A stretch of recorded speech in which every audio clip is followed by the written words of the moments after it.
roots. Okay, so basically we have decision nodes. Okay, we have leaf nodes. All right, and then we have the root node. Okay, so the root basically is where everything starts from. So let's say, look at the tree on your left-hand side. Okay, so let's assume that you want to decide whether you should accept a new job offer or not. Okay, so that is your root node. All right, that is your root node. So in making the decisions, okay, when you come to your final decision, okay, in accepting or declining the offer, okay, there are if-else elements between where you start and then where you end. All right, so where you start is your root node, and then where you end is your leaf node. In between the root node and then the leaf nodes, we have what we call decision nodes. All right, we have decision nodes, and these decision nodes are based on, if you like, if-else conditions that have to be met. Okay, so for instance, the root node starts with a salary of at least 50,000. Okay, so at this point we want to make a decision. Okay, so if we earn a salary of 50,000, okay, or if we, let's start with, if we don't earn a salary of 50,000, then we will decline the offer. Okay, so that's what goes to the right. Okay, okay, so in a situation where we decide to consider the offer, let's say the offer is 50,000 or more, then we come to another condition. Okay, am I going to commute more than 1 hour to the workplace? Okay, if the decision is yes, you're going to commute more than 1 hour, then I decline the offer. All right, so the commuting to the work in terms of hours, okay, is a condition, and then if that condition, either if the condition is met or not, it leads to an action. Okay, so if you are going to commute more than 1 hour, then you decline the offer. If not, then another decision is, okay, does the workplace provide free coffee or free tea or lunch?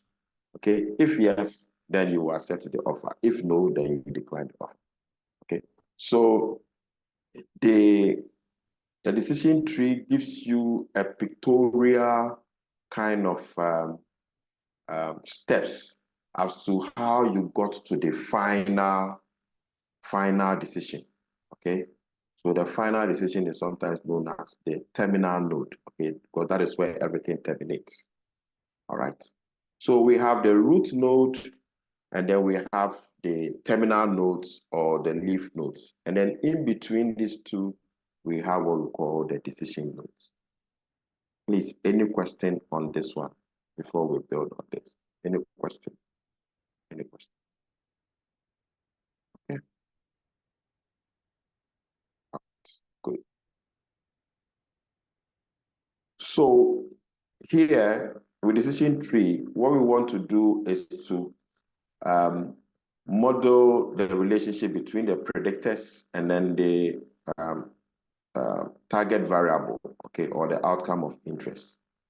All right, okay. So at each point, when we start from the root node, okay, there are what we call splits. Okay, there are what we call splits.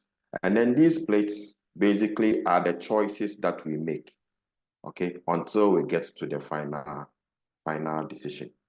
Okay, now these splits are based on some conditions. Okay, we'll look at how this is determined.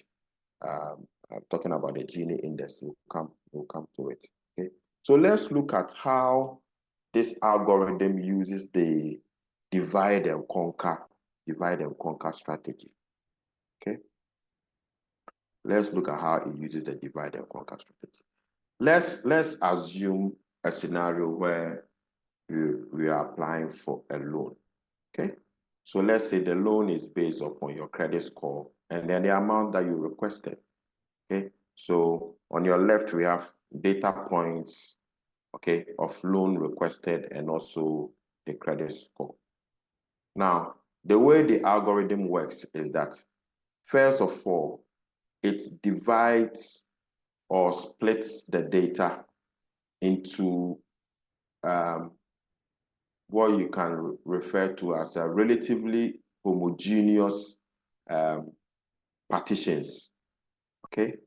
So it will look at, you see the first one is split it vertically, okay? So it looks at people with high credit score and then low credit score. So that is the first split or split one, okay? Then after that, it looks for another homogeneous way of splitting the data, okay? Then it moves to split two on your right, okay? So split two, now it is dividing between people who requested for a very large amount of loan and people who requested for a low amount of loan, all right? So it does that based upon the homogeneity, okay? So it looks at homogeneous items and try to group them together. So in deciding the split, like in split one, it could have decided to split it horizontally, okay? But if it splits it horizontally, it looks at what we call the Gini index, okay? So if, let's say it faces two decisions, okay? It always takes the one with the more pure items or items that are very similar, okay? And then it moves on. So let's say it has two decisions to make, okay? It will calculate the Gini index. The Gini index is the indicator of how pure a particular or how homogeneous a particular group of items are, okay? So when it calculates the decision index between two decisions, the one with the lowest Gini index is what it will take. So it will be split upon the one that has the lower Gini index. We will come to know how the Gini index is calculated, okay? So first of all, it splits it, okay, into one, okay? And then it goes on further to do other splittings, okay? Until it gets to a point where there are no more features to split, okay? Or it has gotten to a point where the tree cannot go further, okay? The splitting has gotten to its maximum point, okay? So basically, that is how the divide and conquer process works, okay? Any question about the divide and conquer process? Any question about the divide and conquer? Okay, so let's compare this with what we have, the divide and conquer on the left, and also how this will be represented pictorially on the decision tree. Okay, so you see that the first one is split between two credit scores, a high credit score and a low credit score. So if you compare it here on the decision tree on your right, you see that it picks the feature credit score, okay? And then we have high and low. So that is the first split, okay? So that's the first split. That's this one, okay? This one, okay? So, and then it goes on to split according to the loan amount, okay? So if the loan is large, then there is a high probability of default, therefore it predicts default. And then if the loan amount is small, there's a high probability of being paid, okay? So it's the same thing that we have here. So you see the quadrant here, okay? The one on the bottom right is the small and repaid, okay? And then the one on your left is the large default, okay? And also in terms of the credit score, the one on your left is the large, in terms of credit score, is low credit score, therefore it also results in a default. Okay. Please, any question about the divide and conquer process? Any question? Any question about divide and conquer process?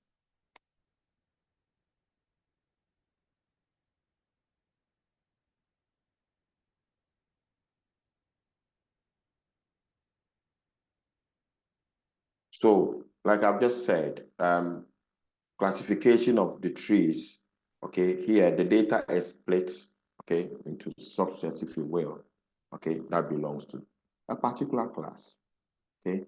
So this looks at how pure the regions are, okay. So for instance, if you look at this one, we have various regions on here, okay. So it splits it in such a way that you will have homogeneous regions, okay? And then it stops splitting, okay? So if you have two items, for instance, okay? The one on your left, okay, you have the combination of circles and then, what I call this, a diamond, okay? So this, the way this one is split, as compared to the one on the right, you see that the one on the right has more circles with just one diamond, while this one has three circles and two diamonds. So you see that in terms of homogeneity, this one is more homogeneous. The one on the right is more homogeneous. Okay, look at even this one. Okay, you have three diamonds and two, but here you have 4 and 1. Okay, so even pictorially, you can visualize that the one on your right is more homogeneous than the one on your left. Okay, so in terms of Gini index, the one on your right will have a lower Gini index than the one on the left. Okay. So decisions are where we are to make decisions. Okay. It is we use the one with the more homogeneous regions in order to split and then make our final decision. Okay. So this is the Gini index I was talking about. Okay. So a common impurity measure used for determining the best split is the Gini index. Okay. So the less the Gini index, the more pure the regions are. Okay, the higher the Gini index, okay, the less pure the regions are. Okay, we'll come to the calculation of the Gini index later. Okay, any question about this? Any question? Okay, are you following what we are doing so far? Yes, Nana, we are following. Okay. Good, good. So let's look at the advantages of decision trees. So decision trees are fairly straightforward. Okay. So obviously you can see that training and prediction processes are easy to explain. I mean, if let's say let's say you are faced with a situation where you have to show other stakeholders the transparency of your decision, how you arrived at a decision. Okay, using decision tree, everybody sees, you know, how the final decision was arrived at. Okay, unlike, for example, logistic regression, whereby everything is being done under the hood and you have to calculate this and then probabilities, and then all of a sudden there is the prediction. Okay, so someone without a technical eye might not understand what you are doing. But here with the decision tree, everybody can see how the final decision was arrived at. All right, so it makes it very advantageous. Okay, so trees, so it dovetails into this, that trees are displayed visually and are easily interpreted even by a non-expert. Okay, all right. In terms of decision tree, you don't really need normalization or standardization for numeric features. Okay, unlike other places whereby you have to do feature engineering. You could do it, but it is not, you don't require to do it, okay? Because you can visualize all the steps and then you get to the final node or the terminal node, all right? In a very simple manner, everybody can understand. Trees can also handle categorical features without the need to create dummy binary indicator variables, okay? Remember that when we're doing logistic regression and there were predictors that were nominal, all right? We had to convert them into using the one-hot, the dummy encoding, all right? Here, you don't need to do that. You don't need to do that. So it's very easy to use. It makes it easy to use. Let me put it that way. It makes it easy to use, okay? So decision trees recursively partition the feature space into subsets which allow decision boundaries to be more complex than simple linear regression, okay? So simple linear regression looks at the relationship between variables, okay? But where you will have categorical variables as part of your predictors, it becomes quite difficult, okay, to interpret and also even to apply. But when it comes to decision trees, it's able to handle categorical variables, okay, and then plot the decisions pictorially for everybody to, follow what is being done, okay? And it's relatively fast to train a decision tree, okay? And it's able to handle big data sets, okay? So these are some of the advantages of decision trees. Any points that you need more clarity on? Okay. Any points that you need any clarity on? Okay. All right. Let's look at the disadvantages of decision trees. Now, it's possible to have a situation whereby you have so many features and, the trees become very difficult to interpret because in between the root node and then the terminal node, there will be so many decision nodes, okay? So sometimes if the tree is so huge, it becomes very difficult to interpret, okay? And one of the issues with decision trees is that they have high variance. Okay, high variance. So which means that a small change in data can result in different series of splits. All right. Okay. And it also has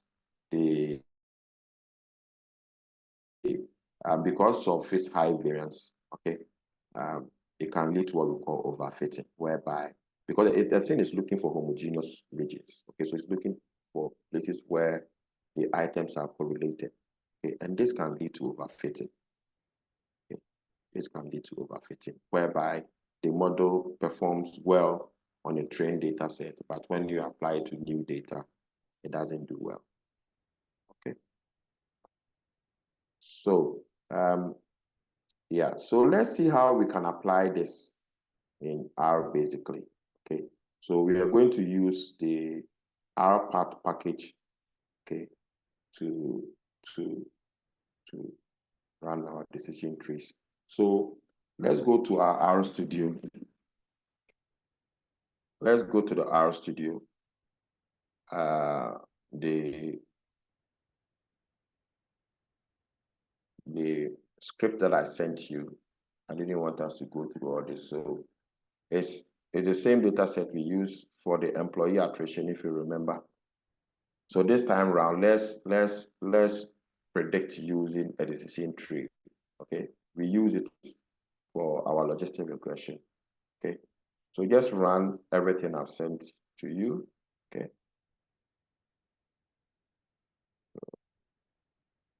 Yes, set your working directory and then. Okay. Yes, yeah. Yeah, no. On running it, when I glimpsed the factors parts, the overtime was not matching the initial data sets after factoring. The overtime. Okay, Yeah. I'll check it. Okay. Let me sort out mine here. It's giving me an error for the importation. I want to find out the reason why.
I wonder why.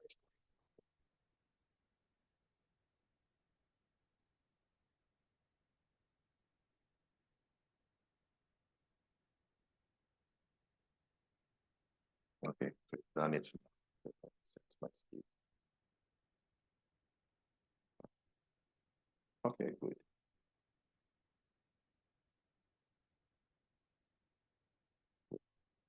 Subsets.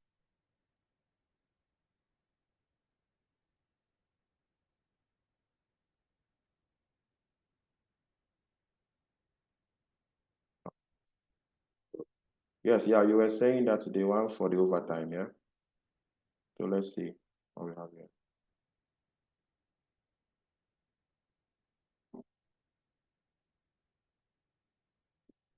Okay, so it's now.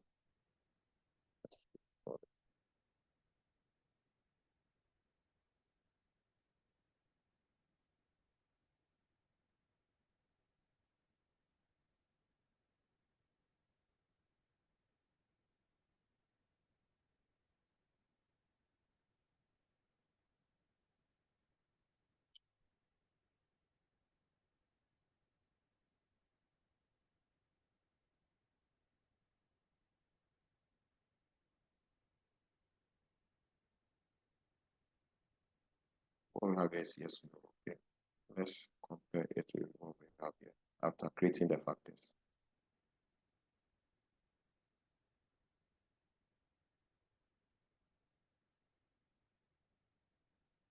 See chart here.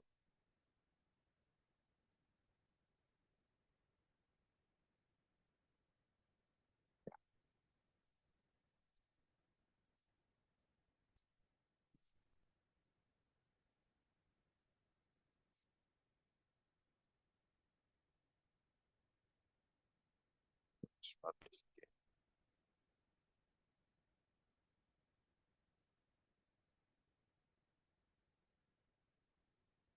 So,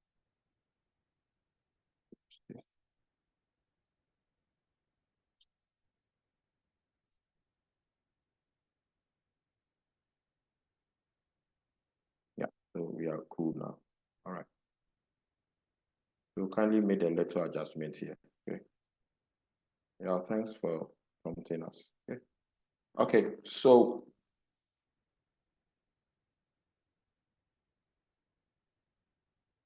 what you need to do is to, now that we've imported our data set, okay, we will need to use the rpat package, okay? So let's,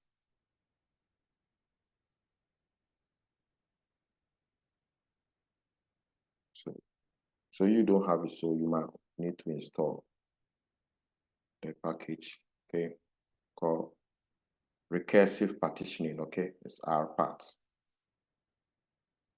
Okay, so I have it, so I don't need to run it. So you run it. So don't put a comment there and run it. Okay, and then you also need to install rpat.plot because we will have to visualize the decision tree. Okay, so another package, rpat.plot. Okay, so when you are done, call both of them from the library. So our library, we will call rpat.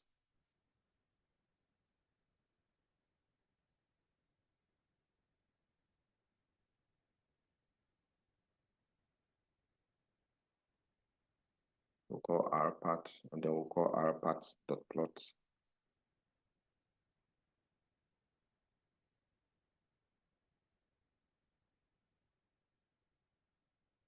Okay, we'll also be using tidy models along the way. So let's also call that.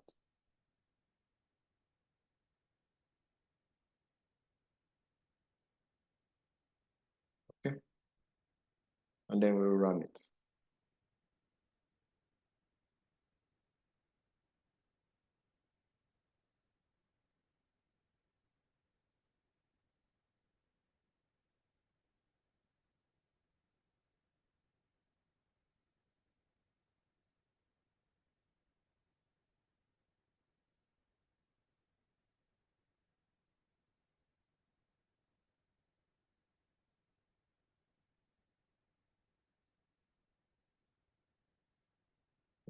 Have a glimpse of what's happening here.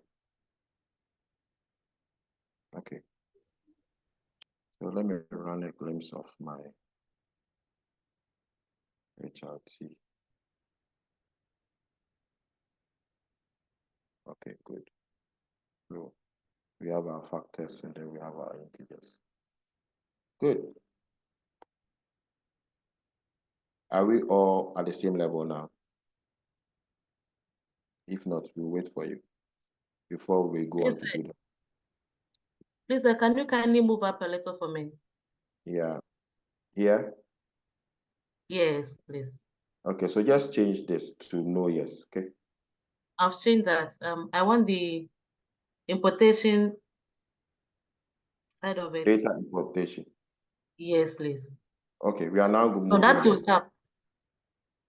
Or this side at the top here? Yes, at the top, where we're having like imports rpat. Yeah. Okay. This one, I sent you all of this. So you have to navigate to where you have saved it. And So then I've done this side though. Oh, okay. You So asked us to install rpat and rpat plots. oh, okay, yeah, That's this what one's. ah. Yeah. This Hey, one's. thank you.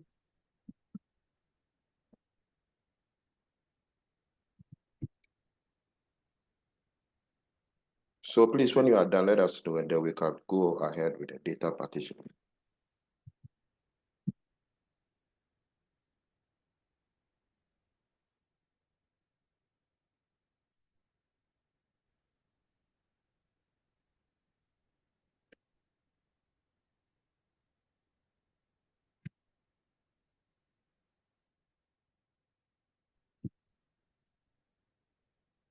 And let me know when you are done. Okay. You can Yes, I'm done. Thank you. Oh, you are done. Okay, good. All right. Good. So let's move on to our partitioning of data.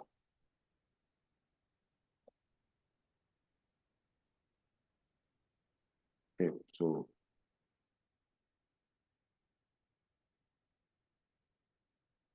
Oh. So we use our share split, yeah? Please, sir. Yes. Sorry. It says I couldn't download it. It's telling me You couldn't download our what? package. Yeah. When I try to run it, the R plots, it's telling The me R part plot, yeah. yes. Error in downloading loaded namespace. What? It could not download it. It's saying what? Yes. Okay. When I look on library, share your screen. Let me see exactly what is happening. all right, Okay. sir.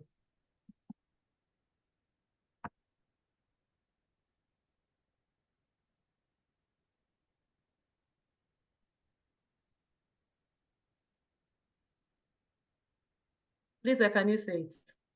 Yeah. Enlarge it a bit so that I can read what is. So install that package. Okay, R part.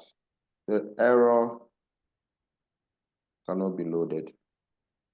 Okay, error in downloaded.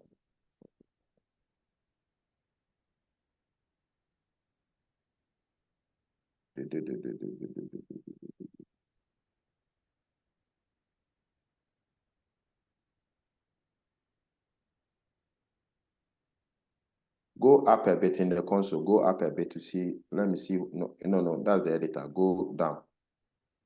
Yeah, go scroll up a bit. Up, okay. It's okay. No, I want to see where you give the command. So, Okay.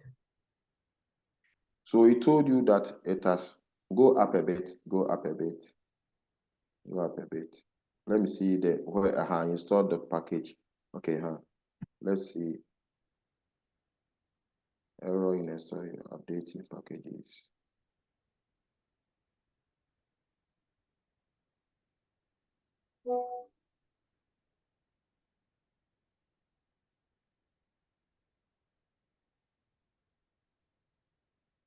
Okay, go down. It was done. Okay.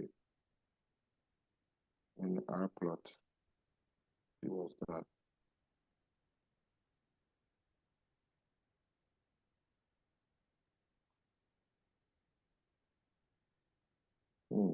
Please, is somebody having the same issue? Is anyone having the same issue? Yeah, no. Since I have a similar issue, but I use the packages pane to install them instead of installing it with the Okay. packages All right. pane. Okay. Okay. So you can try that.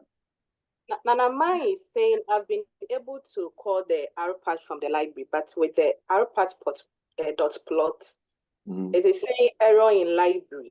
There is no package RPath dot. That means that it's not installed. So two ways. You can either go to tools.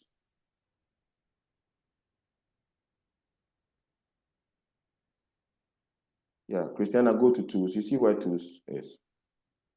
And since is covering. Okay, so okay, then stop sharing and then let me just direct you. Stop sharing. Go to tools so that you can see. Go to tools. Please, I'm there. And then go to install packages. And then type the R part and see if it will work.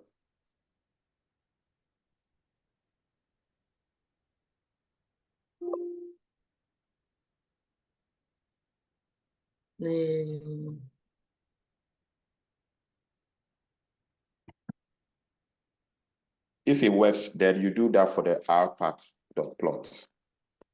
Otherwise, you could also come to packages here, okay, and then. Please, sir, it's now successful. So I'm doing that for the years. All right, okay. So others who are also having similar issues can also try the tools, okay, and then install it from there. You could also come here where you have the packages and also update it, install or update. All right. Are we all okay now?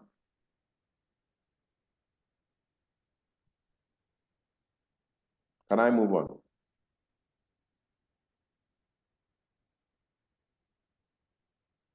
Thank you, sir. I'm okay now. Okay. Yes, I think someone else was having an issue with the R part dot plot. Has it been sorted? Who was having an issue with the R part dot plot? Hello. It was me, but my line dropped. I just joined again. Oh, okay. So go to tools, and then click on install the package, and then try to install the rpat.plot from there. All right. Thanks. Okay, so let's partition our data. So we have our initial split. Okay. So we are splitting HRT. Let's use a probability of 75%. And then remember, we are trying to predict attrition. Okay. So our data is attrition. Our strata argument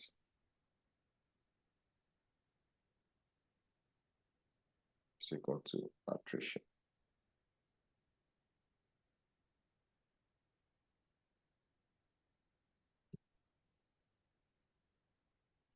Okay. So can call this HRT split.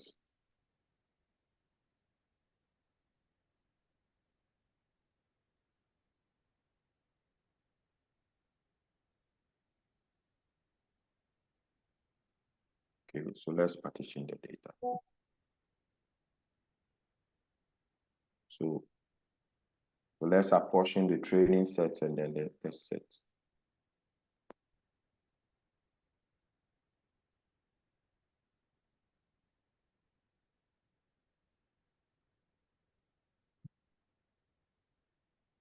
So, charts.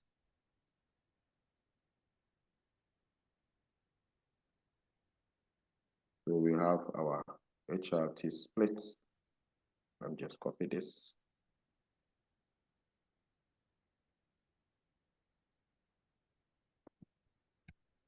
We have a HRT split, okay? And then we pipe that into our training function. Okay, so we can call this HRT train or HR train.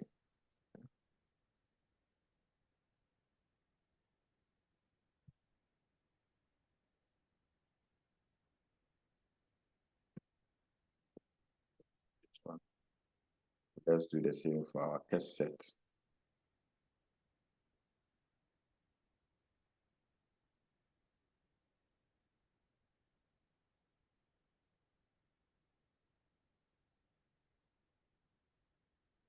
So this one is HR test. And this one will be testing the function. Use a testing function. Okay. So the 25% that is left will be apportioned to HR tests. Good. So now let's build our decision tree model. Please, Nana. Yes. It's like you're moving fast for me this morning. I don't know why. Oh, sorry. Let me just hold on. Sorry. Okay. Can you go up a little for me? Where are you now? So you have now factored everything. I'm done with the okay? partitioning. So you are I'm done with the partitioning. So apportion to the training and then the test set. Okay. Okay. Thank you.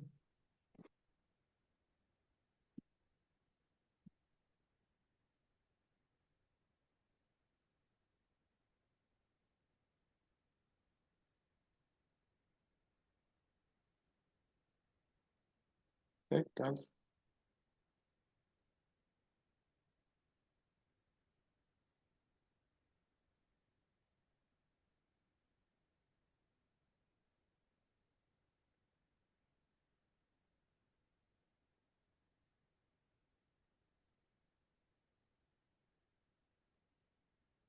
Please, sir, you can move up.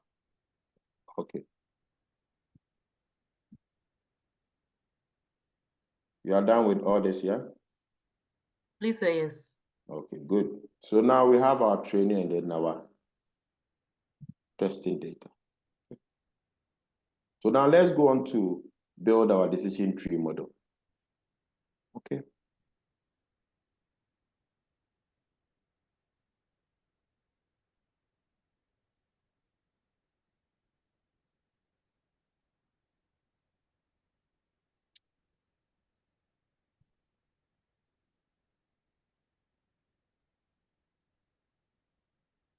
So what we want to do here is that within tidy models, the tree itself cannot be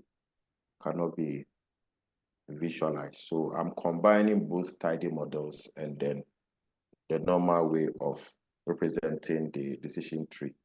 Okay. So first of all, in building the model, at this moment, we will not use the tidy models way of specifying the model. But when we come to the model evaluation, we will do that. Okay. So let's build the model. So we use the rpart function. Okay. Use the rpart function, and our outcome variable is the attrition, isn't it? So that's the outcome variable. Tilde, and then we have our predictors. So let's name them. So we have monthly income,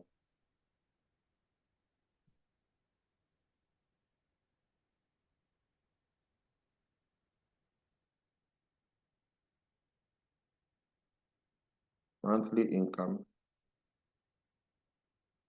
Okay. Let's add job satisfaction. It's a categorical variable.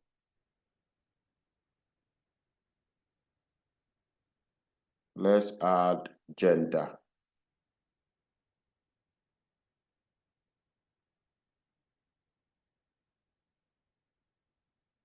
Okay.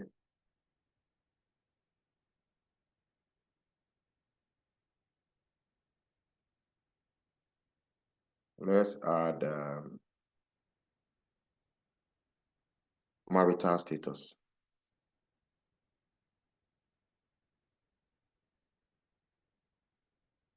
Marital status. Let's add overtime.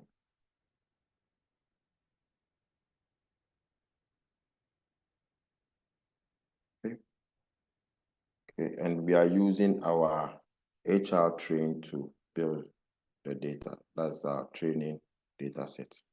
So HR train. Okay. So let's name this HR tree.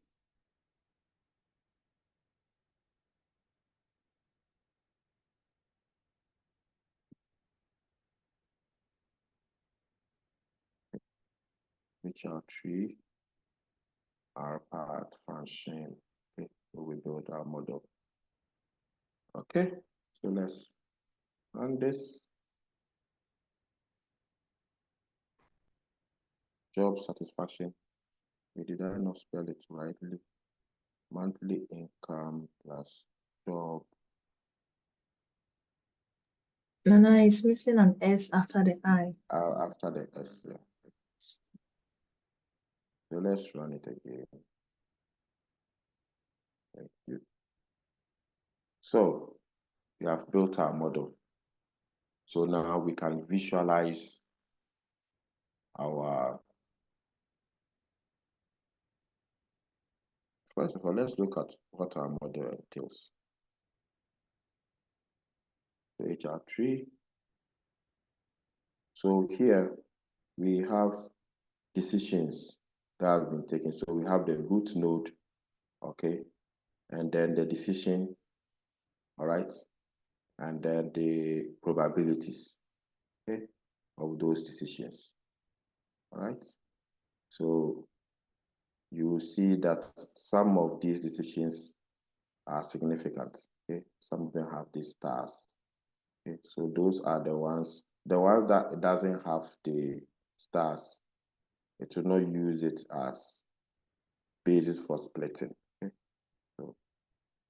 So all this sometimes can be a bit laborious to interpret. So we can just do this visually. Okay, but this is just to let you know. Okay, so the root node, all right, the root node, and then the total number of items here, okay, and then the probabilities.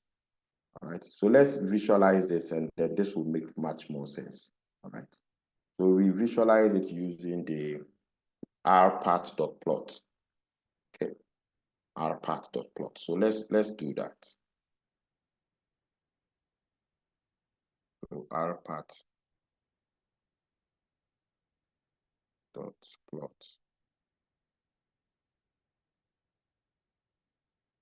So we want to plot the HR tree.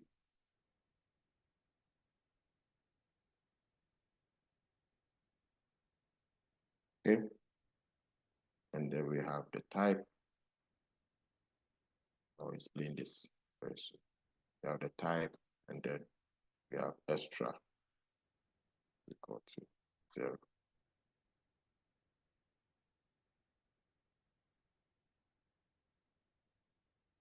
So if you want to see the documentation for the rpath.plot, you can just go to help rpath.plot. You get at least to explain the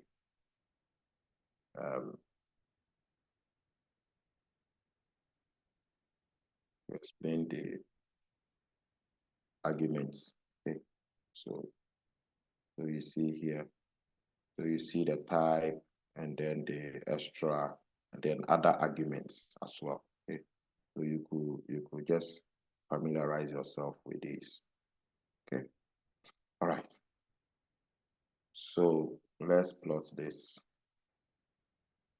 Hey, Emmanuel, I see your hand raised up. I'll see to you in a minute. Let's plot.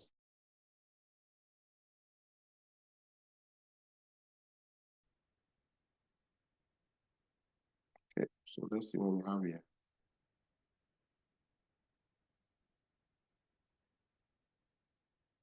Yes, Emmanuel, any question? Yes, Nana, I just realized, I noticed my cursor, instead of the blinking cursor, I changed to something like an underscore. So it's really kind of affecting. I don't know how to change it back to your cursor. Yes, in the R studio. In the R studio. Okay, press escape and let's see. Has it worked? Escape. Yeah. Use the insert button. Okay, INS. Come again. Use the insert button on your keyboard. Press insert. INS. Insert. Yes. Okay. Okay, it is working now. Okay, good. Thank you. Yes, Christiana. Please, it couldn't find the R plot. I couldn't find it. No, starting from the R part, building a decision tree. You couldn't find. It's giving me from the other. Have you called it from the library? Did you when you called it after installation? Did you call it from the library? Check. Okay. Like every time like you the are library. applying. Yes, I did, sir. That was what I Okay. told. I showed you, and it's we did from the two. Okay.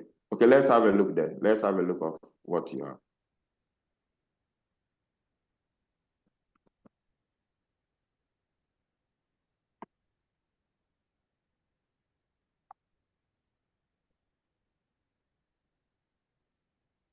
This is where Okay. I was calling, but it was so we did it from the two section.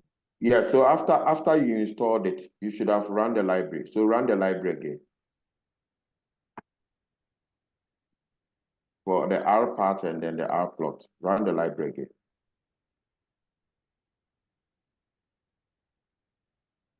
You're still having problems with the installation. Let me see, go up a bit in the console, go up a bit. No, you've gone too fast. Calm down a bit. So library, okay, you are still having problems with the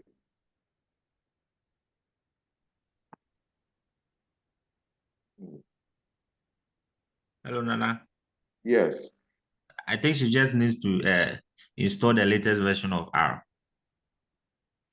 Yeah, that I might be updated it too.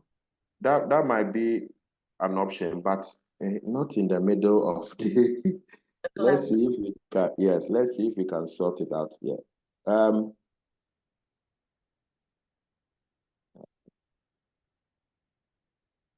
How the plot was built under this, and then that's fine.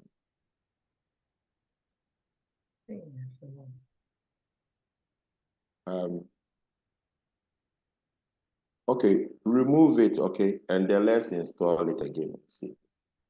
Okay. So where you have the data import, come down a bit in your test line number 6.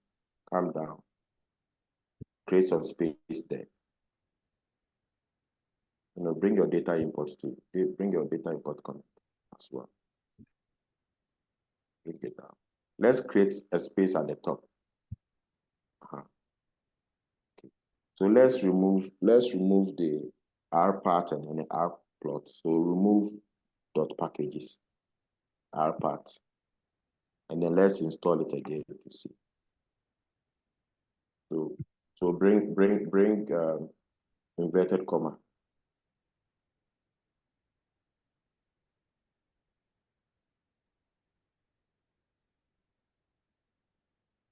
Okay, and then remove that too for R plot.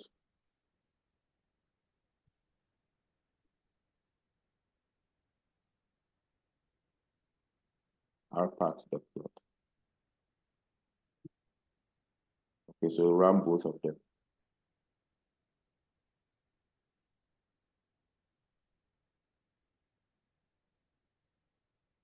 Very good. Okay, so when it's done, go out of R and then come back again. And then when you come back, install R part and R plot, and let's see. Okay. All right, sir. Thank you. Okay. Thank you. All right, you're welcome. Yes, so let's go on and then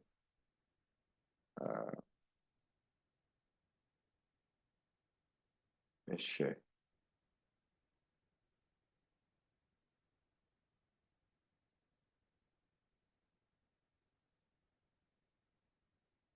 Okay, so please, do you all have the plot? Let's go over it. Do you all have the plot? Yes, Nana. Okay, good. So let's see what the R part plot is telling us. So it picked the feature over time. Okay, so everything that goes on your left is yes, the person did overtime. Okay, and then everything that goes on the right is no. Okay, so let's keep that in mind. So what this means is that if the person did overtime, okay, and monthly income is more than 3741, the person will not leave. There will be no attrition. You see, it will be this one. But if it is yes, which goes to the left, okay, if the person is earning less than 3,741, then the person considers marital status. Okay, the marital status is considered. If the person is single, okay, then the person will leave. There will be attrition. So it's yes here. Okay. If the person is not single, that means the person is married or divorced. Then another feature comes into play, that is the monthly income. If monthly income is more than 2,537, the person will stay. So you see that here it is no. Okay.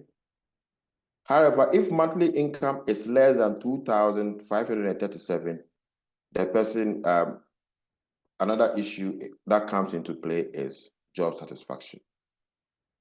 If job satisfaction is poor, okay, if job satisfaction is poor, then the person will leave.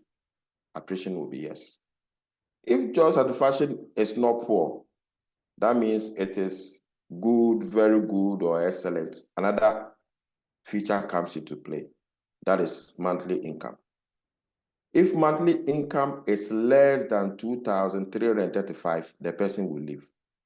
So you see yes here.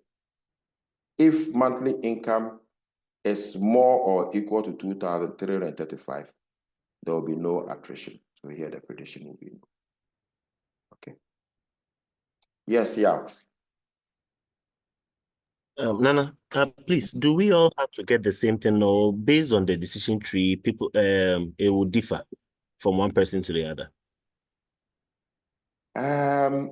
I think to answer that question, because I am getting a different diagram from yours. Okay, all right. So I started monthly income before getting to the overtime. Okay, so that means that if you want us to get the same answer, I don't know whether we use the same seed. Yeah, I'm using the seed you said. There's 100. The same seed. Okay, all right. Okay, so let's have a look at yours. I don't know, but let's have a look at yours. Okay. So basically, what this is plotting is based upon the decisions that it was generated here. All right. Oh, yeah. These ones. Okay. So these are the ones you need to compare. And so let's see whether yours is markedly different from ours. Okay.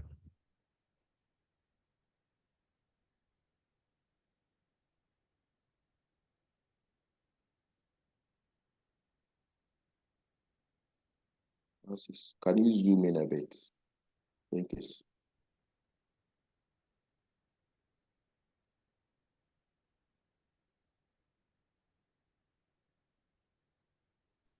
Use the Zoom. Use the zoom. Use the zoom. Oh, okay. Or okay. the zoom is not showing.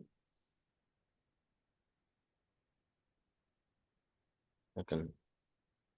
Or you are seeing it at your end, but because Yeah, you are I'm not showing that one. Okay. Okay.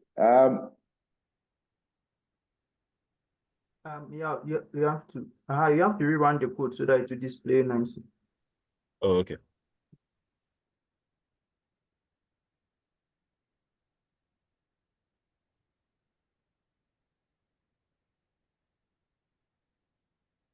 Is it better now? Yeah. Okay. Okay. So I think that what I'm seeing here is that it's basically the same output, just that the figures that is picking might be a bit different. Okay. But if you look at it in terms of something being less than something, okay, or a figure being more than, let's say, monthly salary, income, and stuff like that, they arrive at the same decision.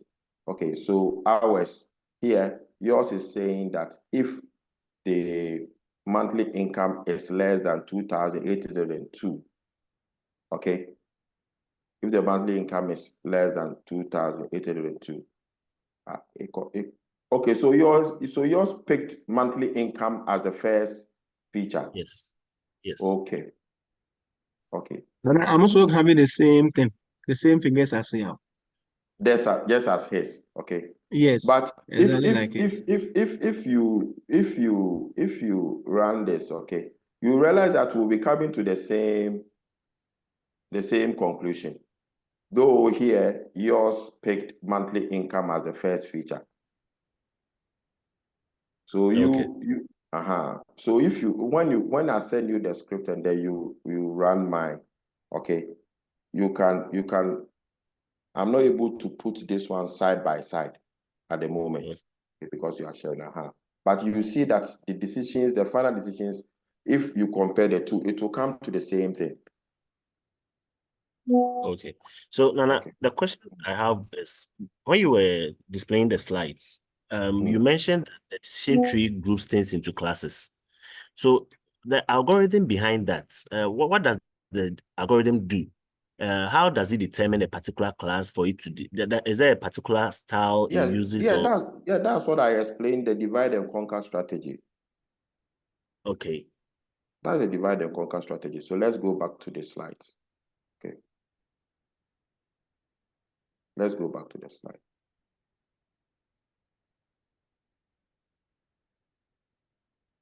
Nana, I'm having the opposite.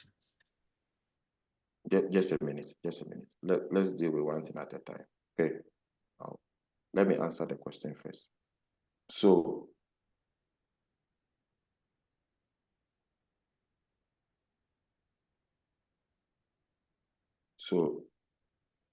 let me just relate this to what we are doing. Okay.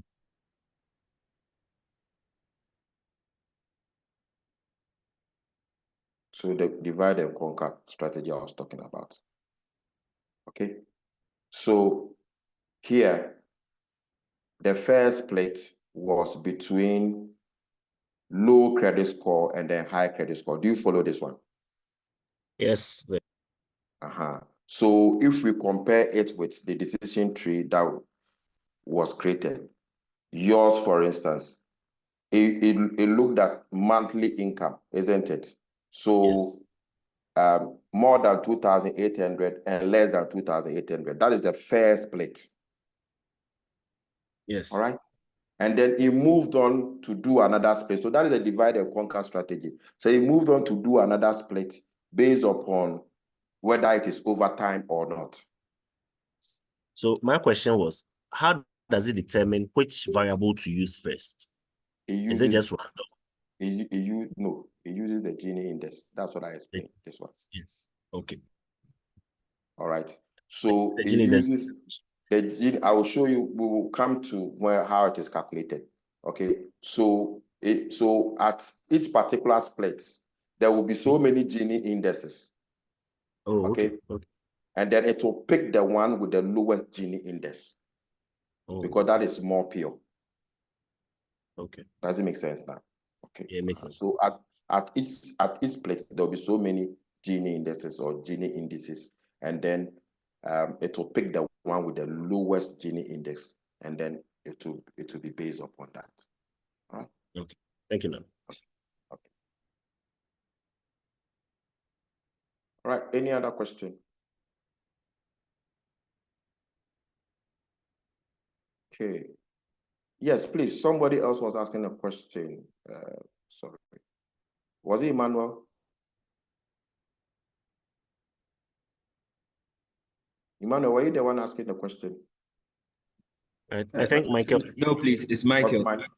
Yeah, Michael, are you okay now? I was showing that mine is showing the negative side. Negative what? Okay, let's see what you have. You can share it with us.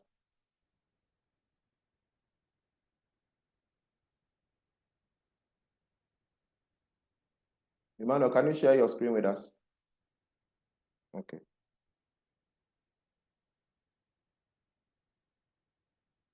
Nana, please, it's Michael. Michael, sorry. Okay. So yeah, Michael, so what do we have here? So yours is similar to mine, isn't it?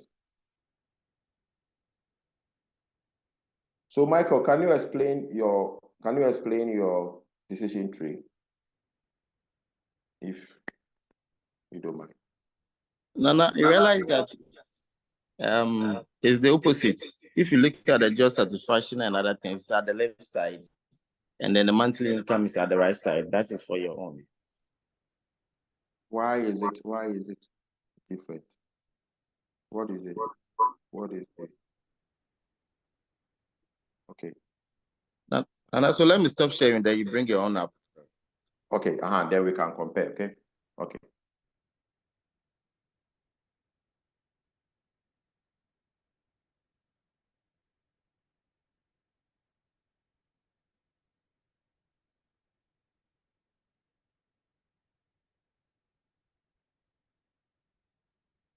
Okay.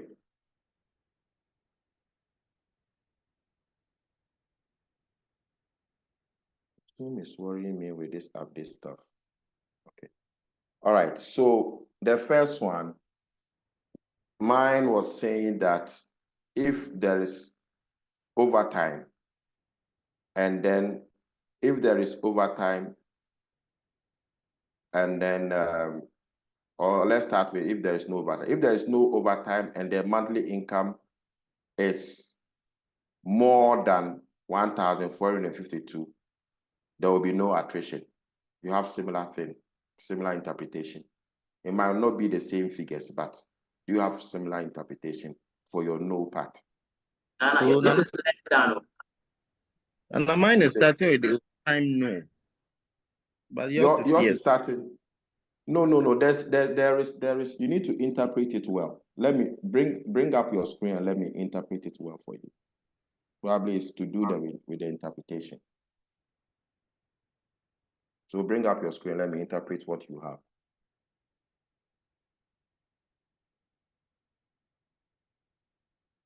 So what this means is that when the split goes to the left, okay, it means that it is yes. And then when it goes to the right, it is no. So let me interpret this. Okay. So when overtime, here it is starting with no. I will show you why it is starting with no. I will add on the probabilities and then you see. So it is saying that the overall prediction is no. So here, when there is no overtime, okay, if you go to the right, if there is no overtime, then it leads to a decision.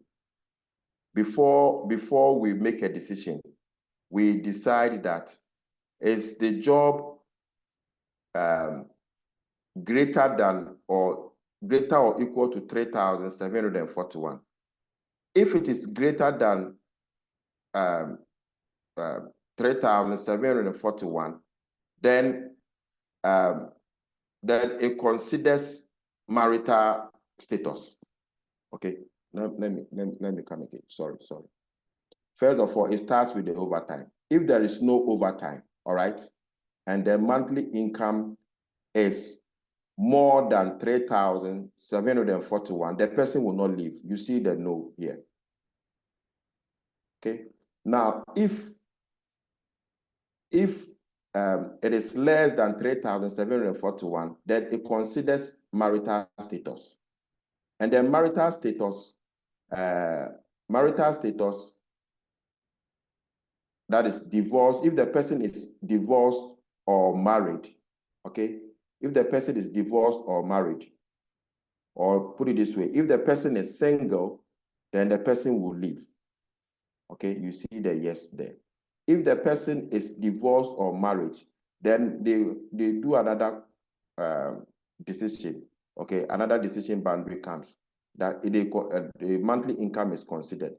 If monthly income is more than 2,537, the person will not leave. You see the no here. Okay. However, if monthly income is less than 2,537, then job satisfaction comes in. All right. If job satisfaction is good, very good, or excellent, okay, when that happens, then, or put it this way, before we look at good, excellent, if job satisfaction is poor, the person will leave. You see, it leads to yes. But if job satisfaction is good, very good, or excellent, then another decision comes into play, monthly income. If the monthly income is less than 2,335, the person will stay. It's no. But if it is more than 2,335, the person will leave. So basically, that's the interpretation of your decision tree. Okay. Thank you, sir. Okay. Now, Please, yes. Please, his interpretation is the same to that of yours. Yes. So what I'm saying is that based upon the calculation of the model, it might pick a different figure, but in the long run, we will reach similar interpretations. For instance, here it says that monthly income is equal or less than 3,741. Okay. All right. Mine might pick, let's say 3,600. All right. Okay. However, the way it is, the decisions are distributed and the boundaries, you end up with the same predictions, whether in the end the person will leave or the person will not leave. Okay. So, sir. Yes. And what we are looking at the end of the day, will the person leave or will not leave? So it depends upon the conditions, these conditions. So the conditions in the middle, these are the decision notes. They will determine, okay. Yes, they will determine whether the person I'm having a different things altogether. No, don't worry. Whatever you have, just interpret it in the light of what you have. Okay? Okay. Just interpret it in the light of what we have. But in the long run, okay, we cannot have different decisions. You see, the conditions, when they all come together, okay, if somebody is single and is earning less than 2,500, for instance, and the person leaves, okay, it's the same as my own, whereby my figure is using less than 3,000. But for all you may know, if you check within the data set, between 2,500 and 3,000, there is no figure there. Okay, so if mine uses less than 3,000, yours uses less than 2,500, it's still the same decision. Okay. All right. Okay. Hello, Nana. Okay, so I think Ransford was drawing my attention that it is time for break, but I wanted us to, let's finish with this explanation, then we go on break, okay? Please, any question? Let me bring up my screen. Any question? Any other, somebody's asking a question.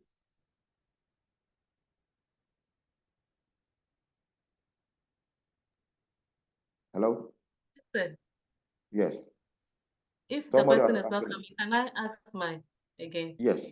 Okay. Though I've been able to resolve my issue, but I'm still not clear with the explanation, how to interpret the. Okay, so let me go over what I have here. Okay. Christiana, is that okay? Are you following? Yes, sir, please. I'm listening. Yes, I'm okay. So here, mine pick the first feature as overtime. Okay. Now, when it goes to the left, it means yes. Okay. When it goes to the right, it means no. So put that at the back of your mind. So that's what we use in interpreting all of them. All right. Okay. So let's look at the no part. If here is no, it means that the person does not do overtime. Is that not it? Yes, sir. So if it is no here, then if the person does not do overtime, will the person leave? No. There's another condition that has to be met. Okay. Now, there's monthly income less than 1,452. Remember that whenever it goes to the left, it is yes. Whenever it goes to the right, it is no. All right. So here it says there's a condition less than 1,452. So if actually it is yes, and then the person is earning less than 1,452, that is the right, you see that it leads to a prediction of yes, the person will leave. Okay? Okay. Okay. However, if it is no, we are going to the right. Okay? If it is no, which means if the person is earning more than 1,452, the person will stay. The attrition will be no. All right? All right, sir. I get it. Yeah. You get it now. So you use a yes, no, left, right, and then to use it to interpret. Oh, So okay. you get it now. Yes. Thank you. Okay. Finally. Okay. So let's go on our break. Let's go on our break. When we come back, then we continue from where we are. Okay. So how long is the break for? Is it 30 minutes? 30 minutes. Okay, so let's come 10:45. Yeah. Nana, please, on your code, can you go up a bit for me? Here? Yes. Go up a bit for me. Yes, here, on the petition. Yeah.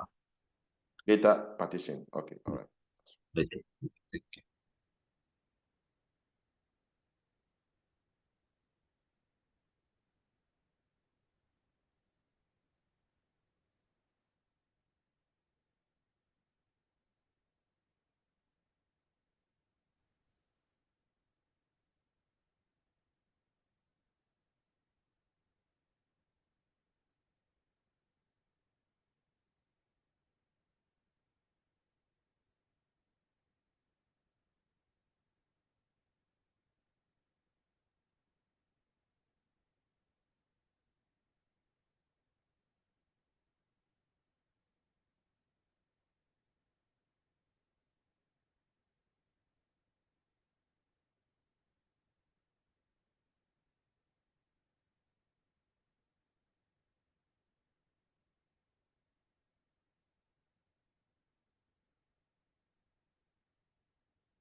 Hello, Nana. Okay. You have some grounds to cover. All right. So, please, are we all here?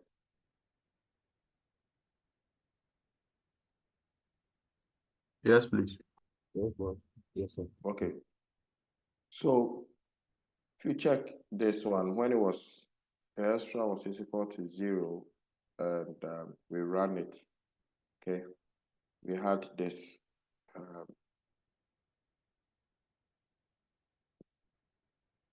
We had this, okay. When I change this to 104, okay, where am I getting the 104 from? When you go to the help, okay, just familiarize yourself with the documentation.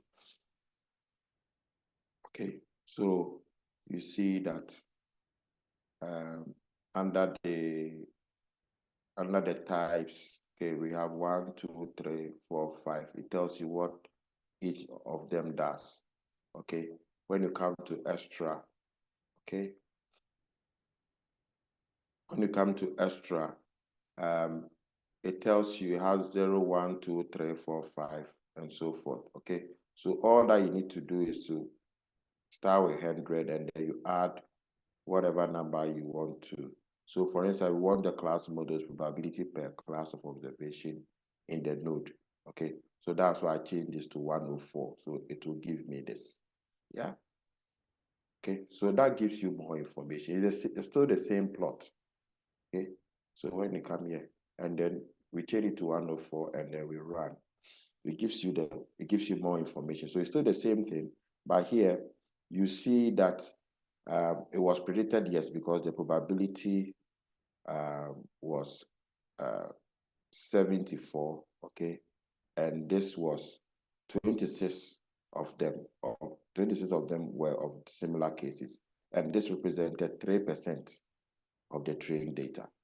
All right, if you come to this decision, which was yes, okay, the yes was 1 or 100%, we represented 1% of the training data set. Okay. So for all of them, it gives you the terminal node, the decision, okay, as well as the probability. Okay. Remember that the probability, it takes the one with the highest probability. So here the one with the highest probability was 0.75. Okay. And this represented 1% of the trained data. All right.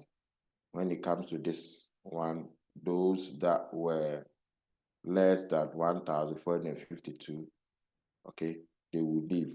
This ones, the attrition was yes, and the probability was 67%, and this represented 1% of the training data set, and so forth. Okay, so you can play with this, and then gives you more information. So if you are writing a report, you could include that in that as well. Okay, so basically we've seen the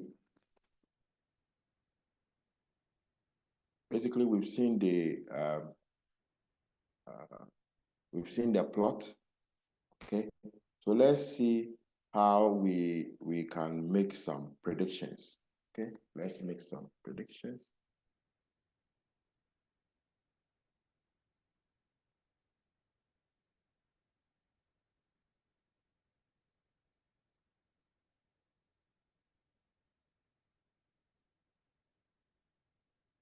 And we also look at our the performance of the model. Okay, just a minute.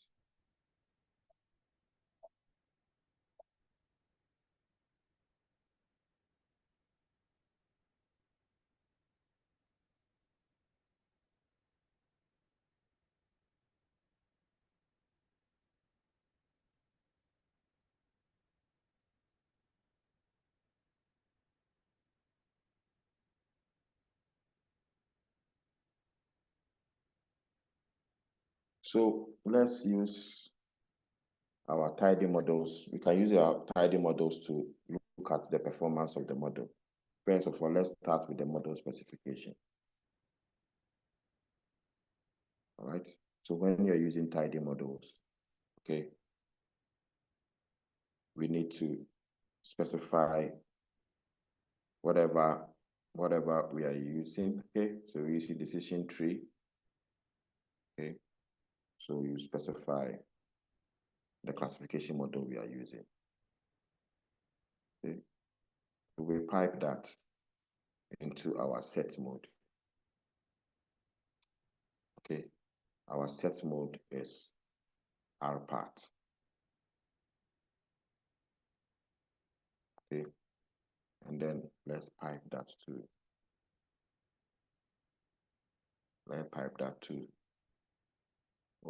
our set engine. Our set engine is our part. And then we pipe that to our set mode.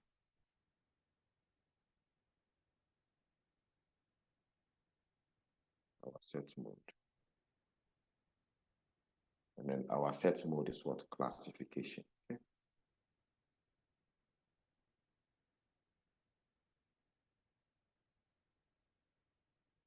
So let's call the decision tree model DT model. Okay. So when we run this, we specify our model. Okay. So let's fit our model.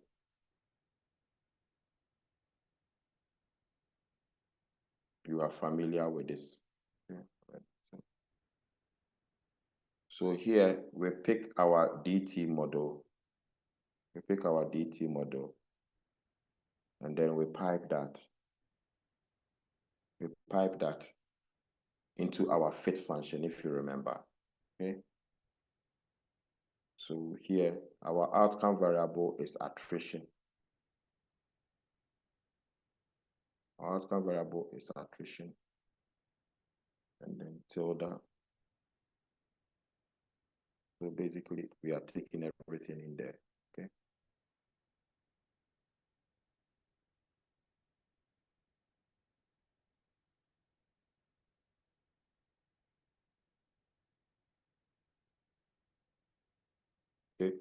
and then we take our train data sets, which is HR train.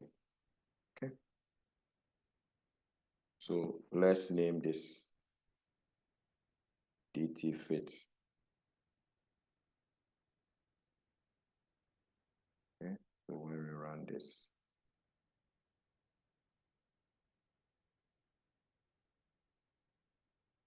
okay.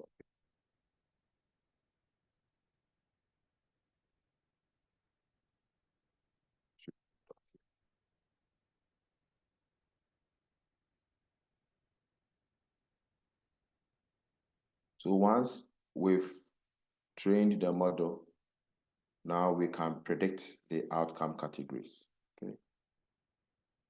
So let's predict the outcome categories.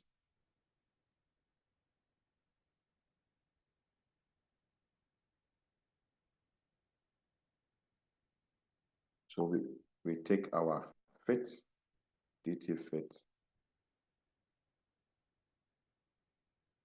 Okay. DT fit, and then we pipe that. We pipe that to the predict function. So we are now predicting. Remember that we have the new data argument, which we use the testing data for. Okay, so this HR tests that we created earlier on. Okay, and then our data, we are the type, the data HR tests, and then the type, we are dealing with classification.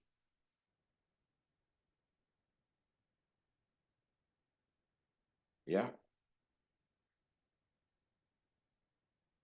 So let's call it our decision tree classification model or predictions. Right. Okay. So let's run this. So now we have predicted the outcomes. Okay. Let's have a look at the outcomes. Let's have a look at the outcomes. So it will just give us the outcomes column, if you remember. Okay. So here we have attrition, no or yes. So it's just giving us the first 10 predictions. Yeah. All right. So now that we have the predictions, we can compare that. Okay. If we want to know the probability thresholds too, we can do that. And then when we finish, we compare the predictor with the actual, and then we can go on to build our confusion matrix and then see the parameters of the confusion matrix. Okay. So let's look at the probability thresholds. This has given it to us already here. Okay. So we don't really need to do it, but if you want to do it with tidy models, you can do that. Okay. So estimated probability thresholds. So let's take our fit. It's basically the same thing, just that the type will be prob instead of class. Okay. So DT probability predictions. Let's change it to prob. Then we change this to prob. It will just give us the probability thresholds. Yeah.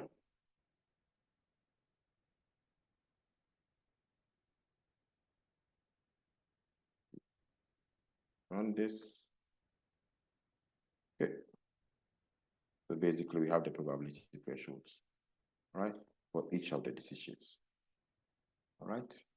So we can now combine the results. We can combine the predictions and then also the classification predictions and also probability predictions with the actual. Okay. Then from there, we build our confusion matrix. Okay. So let's combine our results.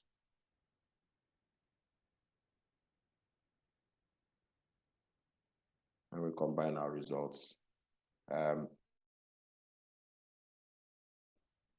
we are taking our HR test, okay, and then we select only the attrition part, that is the actual, and then we combine that using the bind codes with the class prediction, also the probability thresholds, okay? So let's do that. So HR tests, we want to take the actual of the attrition column, okay? So we select just the attrition column, okay? So attrition, all right? And then we pipe that. And then we combine the columns, okay? So we can use the bind codes for that, okay?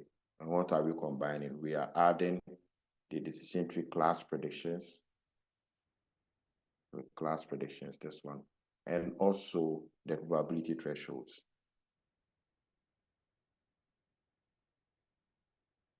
This one, yeah. Good.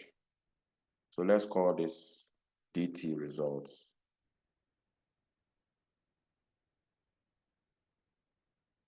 It's excellent. Okay.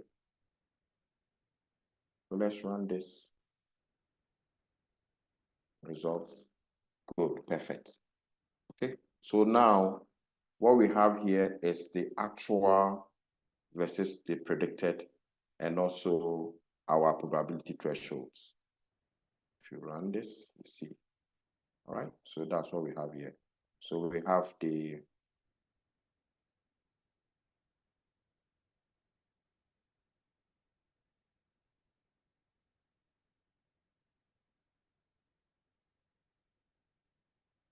okay, so we have the actual attrition, okay, and then we have the predicted attrition, okay, and then we have the probability thresholds. All right, good. So let's look at how our model is performing.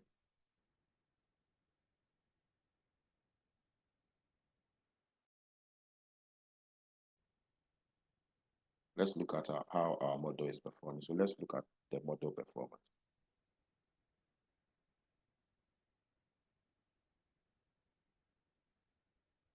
Okay, so we can do a confusion matrix.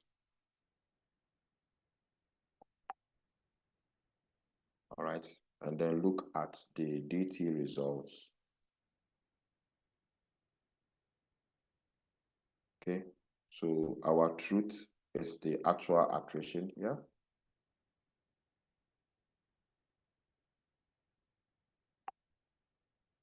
The truth is the actual attrition, and then the estimate is the predicted class, okay?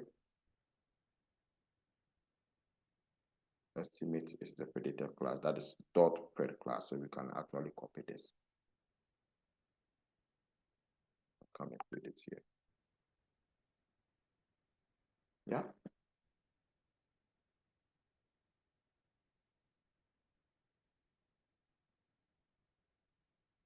So let's run this. Okay, so we have our confusion matrix.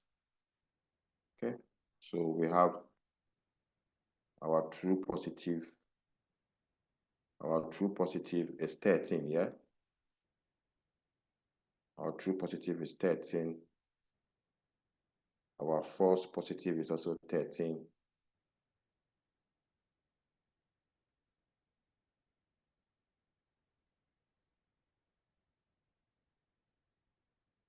And then our true negative is 296. Okay, and then our false negative.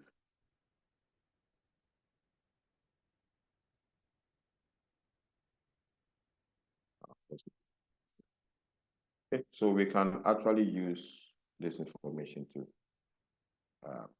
determine the accuracy of the model. So model accuracy. Model accuracy. You use the accuracy function. Yeah, accuracy function. We have our DT results.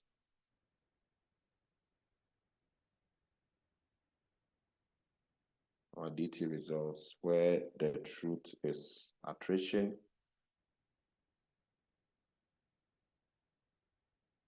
The truth is attrition. And then the estimate is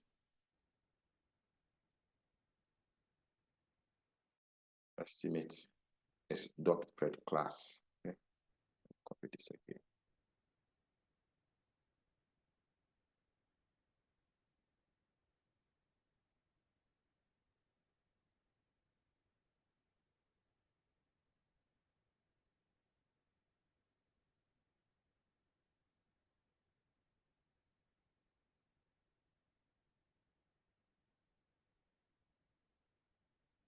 Okay, so let's run this. Let's see the accuracy of the model.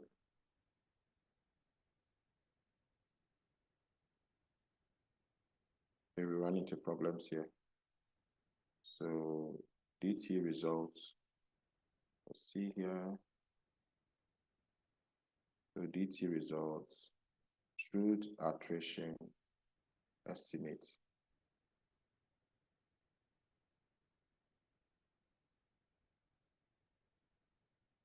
Okay. Let's copy this.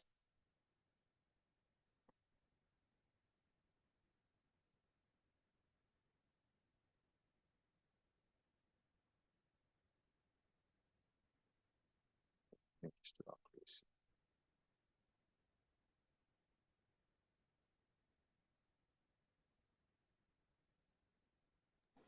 And please, I think it was the spelling of estimate.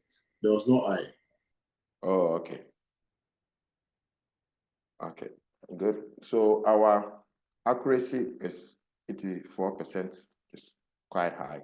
It's good. Okay, so let's look at our sensitivity.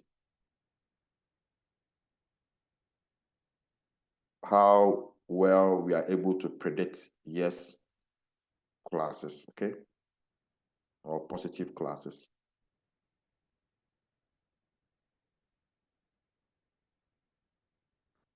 So basically the same thing, and then we use a sense function.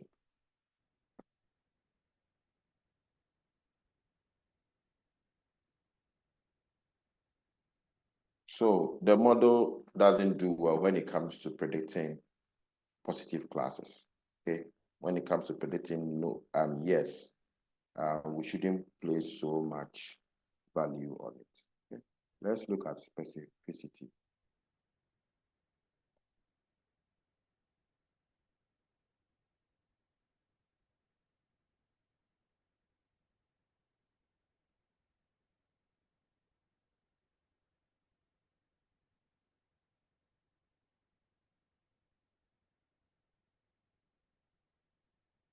So it does very extremely well when it comes to predicting the no classes. Okay, it gives us approximately 97%.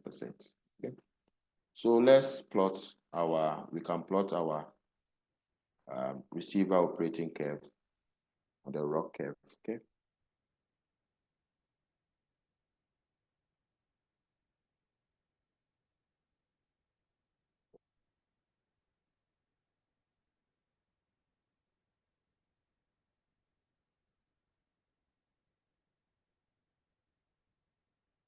So we have our DT results.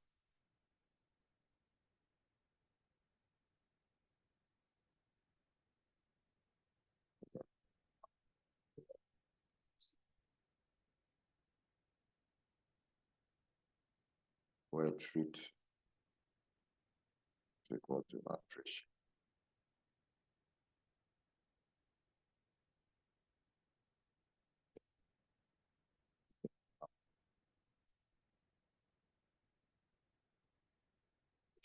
So dot spread.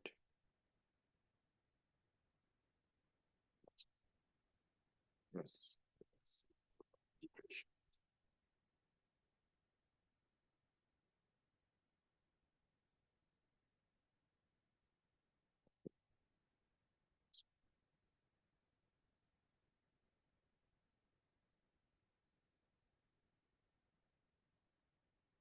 Okay.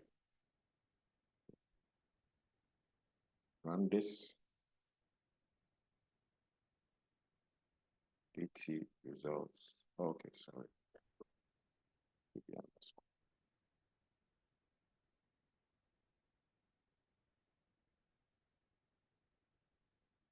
So our ROC is 70%.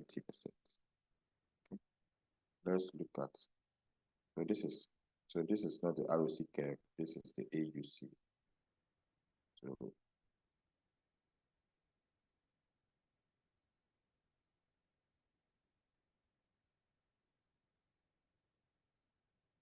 area under curve, okay?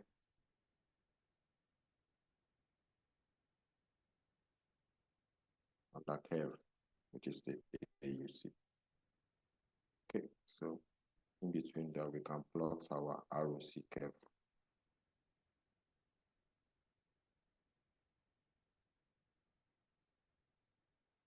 All right.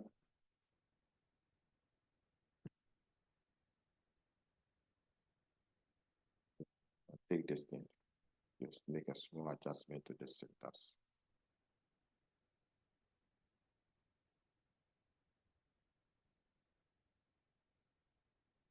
Okay, so here we don't want the AUC, we want the curve.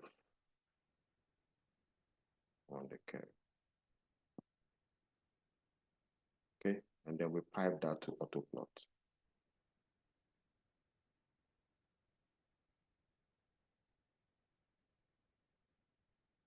Okay. Yes.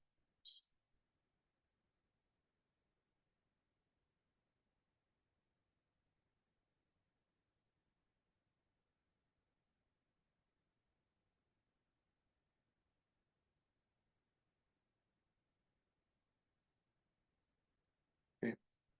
So you see that the model is okay, but it's not doing very well.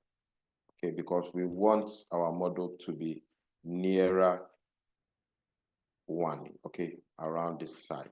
Okay, but look at where it is. Okay, so that is a situation. So we could decide to bring in more controls and prune the tree, or we can increase our training data, okay, to see whether our model will improve.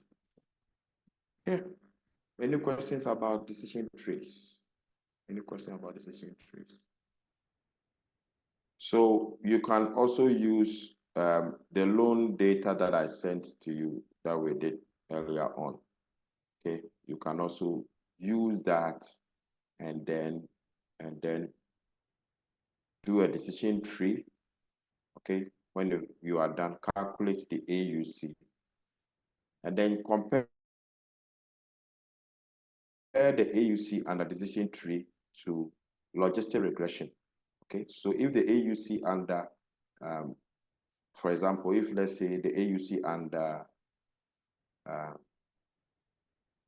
under decision tree is higher than that of logistic regression, then you are better off using decision tree as your model for predictions.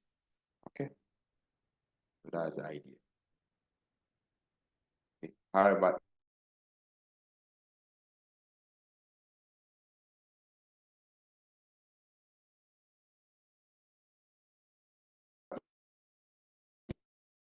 if your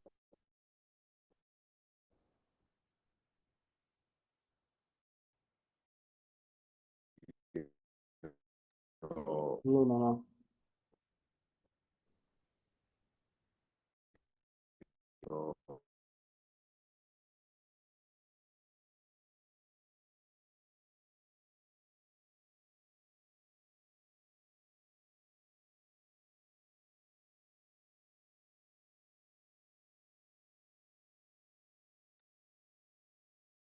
okay, so that's the idea. So you could compare this with other classification models that we've done, and then compare the AUCs to see which one gives you a better. I think when we did this under logistic regression, the AUC was quite high, was it not? I don't know whether you remember. Anyone?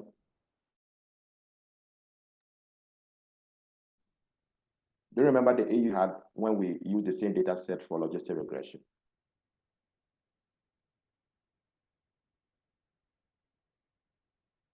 Hello, are you there? Yeah, no, they were quite higher than this. I think it was higher than this. Okay. It was 70 something. 70. It was 70 something. Yes, okay. I think. All right. So you have to make the decision. Okay, as data scientist, you have to make the decision which model will best suit your purpose. Okay. But at least you know how to apply each of the classification models. So use it as and when it suits you, right? Okay. Any other question? Any other question? Any other question? Please go to the model specification code for me. The model specification, okay. Yeah, we use R parts. Okay. Yeah, we use R part as a search engine. All right, and then the search mode is classification.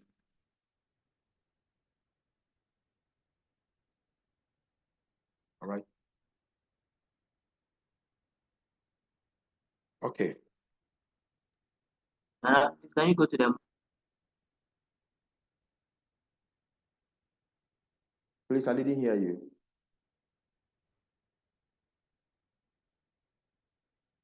Hello?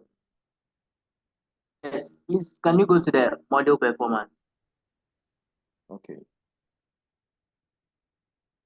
The confusion matrix, or which one? Which particular area? Accuracy. Accuracy.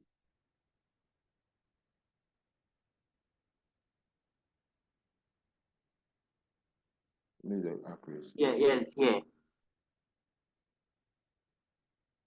And then when we calculated it, this was the metric. The accuracy was 84%. Yeah.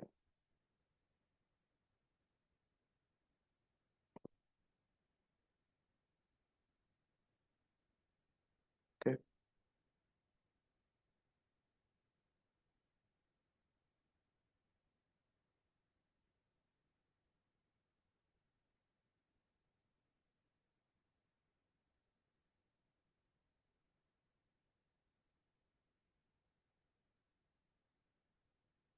Are we okay now?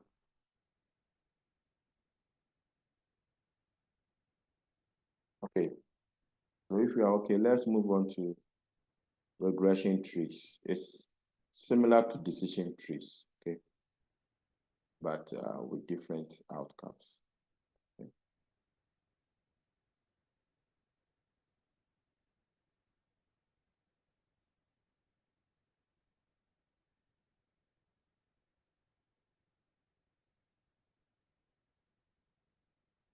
Okay.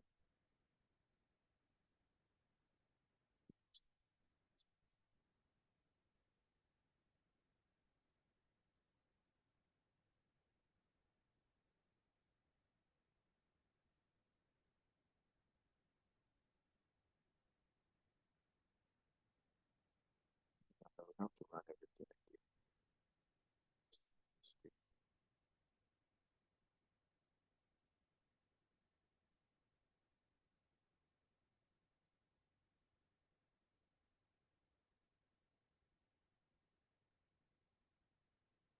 No worries. We can just copy and paste. Save this decision trees.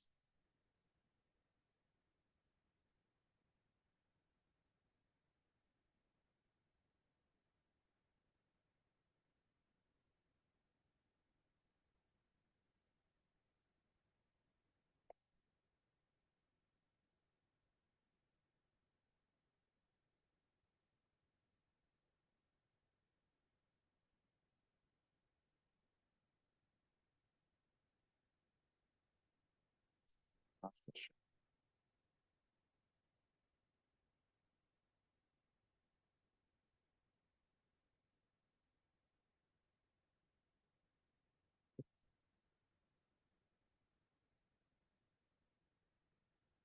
So let's do a regression tree.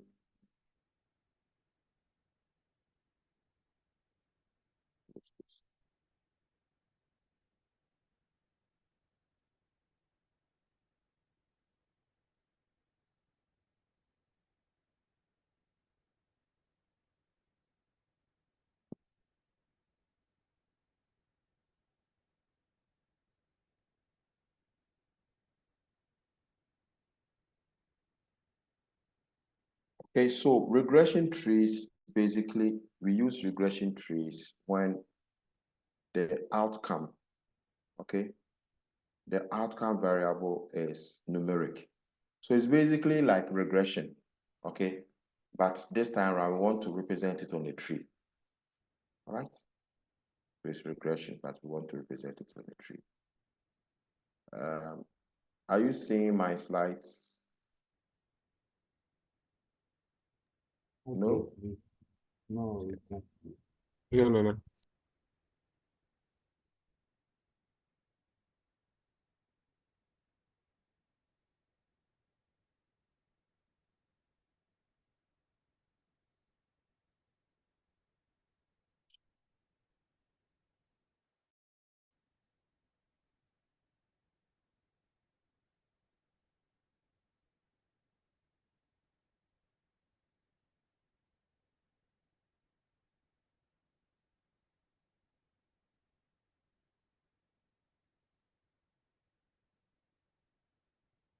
Okay.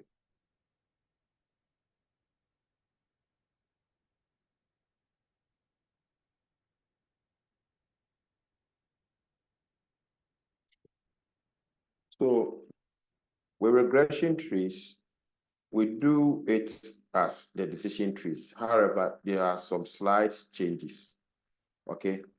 It's the same divide and conquer strategy, but here we're looking at a numerical outcome, okay? A numerical outcome. So for numeric decision trees, homogeneity is measured by statistics such as variance, standard deviation, and then absolute deviation from mean. So we will take a situation whereby the same data set, but we'll take a situation whereby the outcome is numeric, all right? And then see how we can represent it on the decision tree.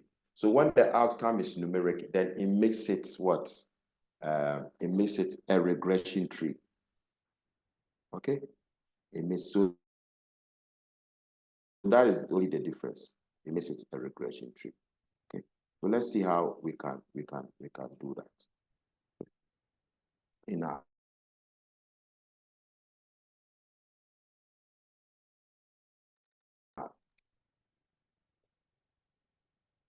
so let's our data that we created, I think we still have it here. RTS.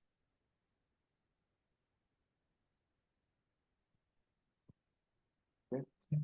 Let's see a glimpse of it.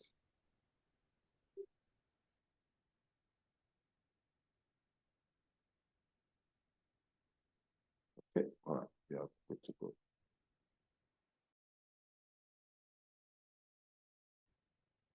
Okay, so we have our HR train and then the test as well. Okay, so let's build a regression tree model.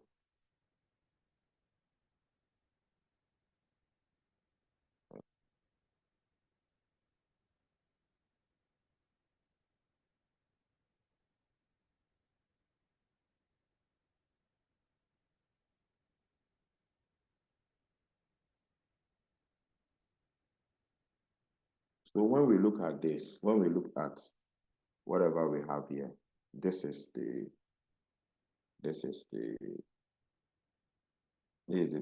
features that we have. Okay. So now let's just concentrate on the features that are numeric. Okay. So we use that to build our regression tree. So HR. Okay.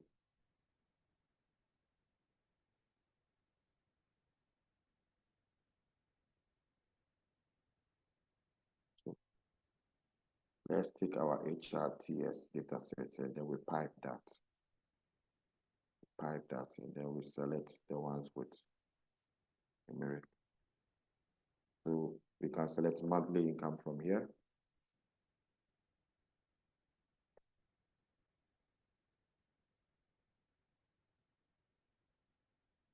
Monthly income.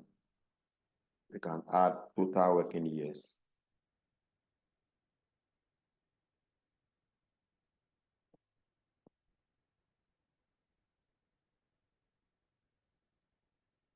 Let's add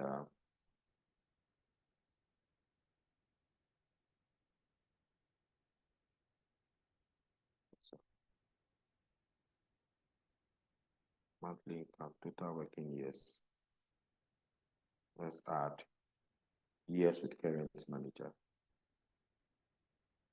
When you copy it, you're less likely to make a spelling mistake. Okay, and then years in current role. Do we have it? Okay, we have it here.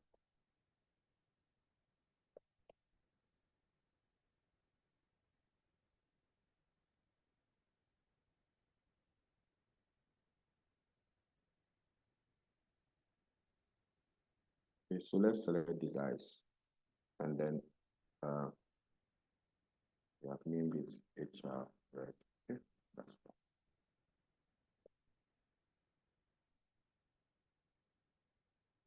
Let's have a glimpse of this.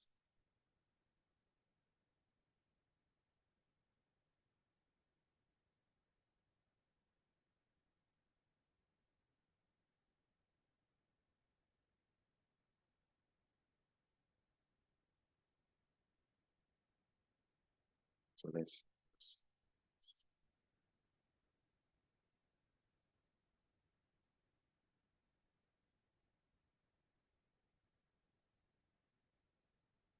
okay, so these are all integers. Okay, these are all integers. There's a slight, what should I say? There's a slight issue we need to deal with here. They are all numbers, okay? Integers are numbers, okay? However, you could have a situation whereby a number could be representing a symbol, okay? Like initially when we had the job satisfaction, the one represented very poor, two represented good, and so forth, okay? So when it comes to regression, you want to convert these integers into numbers. In other words, so that they become like doubles, okay? So in order for it to work well, when you don't do that, it doesn't let the regression work well, okay? So sometimes you might run into problems. So the safest bet is to convert this into numeric, okay? Though they are numbers, it converts them into, so it could be an integer, but it is categorical, all right?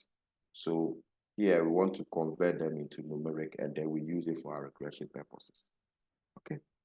So let's see what we can do here.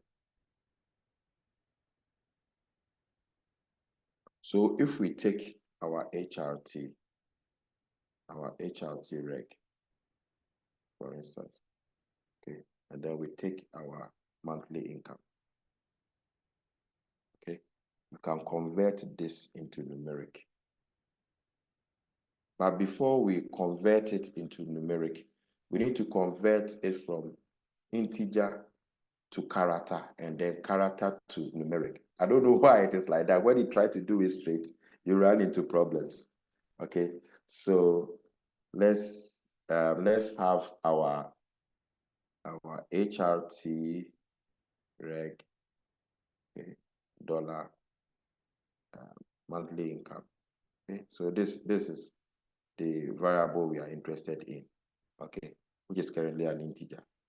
Okay, so let's wrap this and convert this to character. So let's make it as dot character.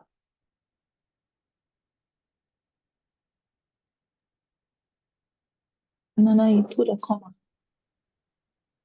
Oh, sorry.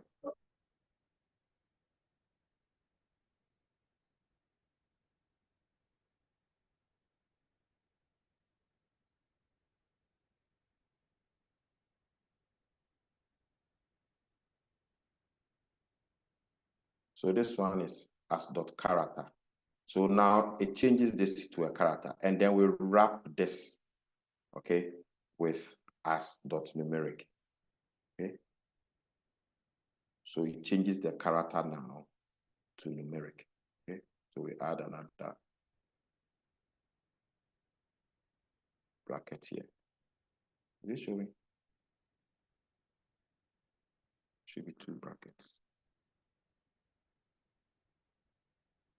Okay. So what we've done is to convert the monthly income, which was an integer, to character. And then after being a character, we convert it to numeric. Okay. So let's run this. Okay, good. Let's do the same for all of them. Okay. So I'll just copy this whole thing. Let's convert total working years. So we bring the $sign again, choose total working years. And then we go here to, and then change it to total working years. Every other thing remains the same. Total working years, yeah? Then we do the same for current year with manager.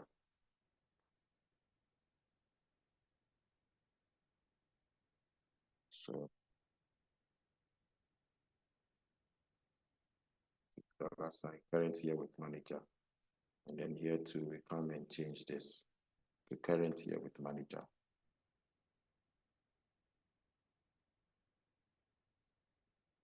And let's do the last one for current years in current row.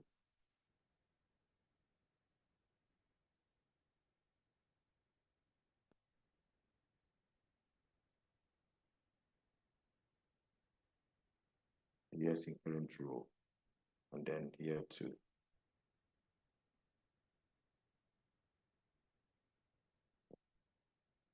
Yes. Okay. So let's run these guys.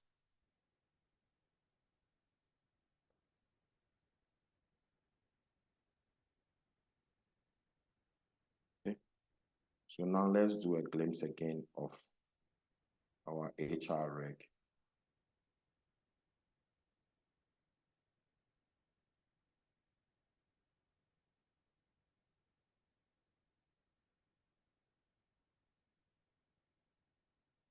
So now all this have become numeric.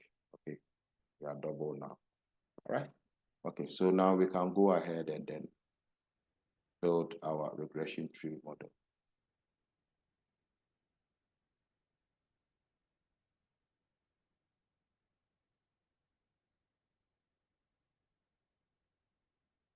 So everything is fine now. Let's do our data partitioning.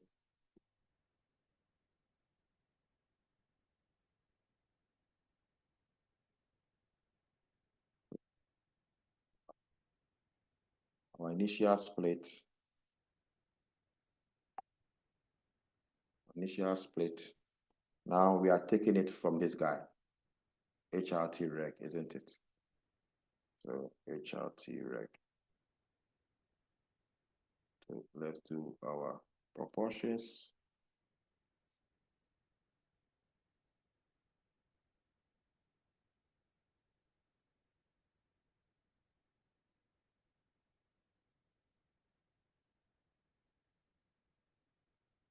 Strata. Strata is now it's monthly income because that is the new outcome variable. Yeah. So let's call this HRT reg split.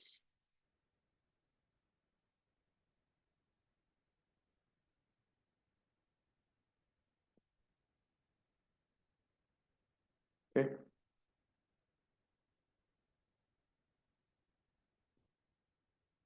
Let's run this.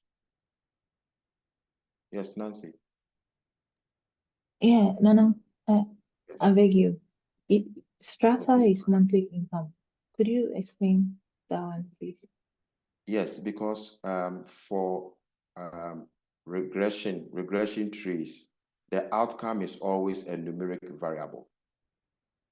Unlike decision trees where the outcome is always a categorical variable. Okay.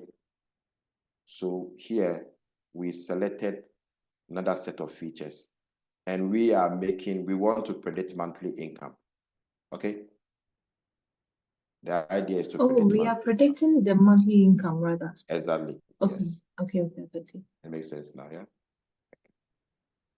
Okay. But why though? You say? Like, why? I'm sorry, maybe I'm getting a little lost. Why? No, we are just predicting a numeric variable and then we chose monthly income. That's all. Okay. Thank you. Okay. So there's no reason for it. We just want to predict monthly income using a decision tree, but we don't call it a decision tree because the outcome is a numeric variable. We call it a regression tree. Okay. Regression tree. Thank you. All right, good. You're welcome. So yeah, here, we've done our split, isn't it? So let's populate our train set and then our test sets.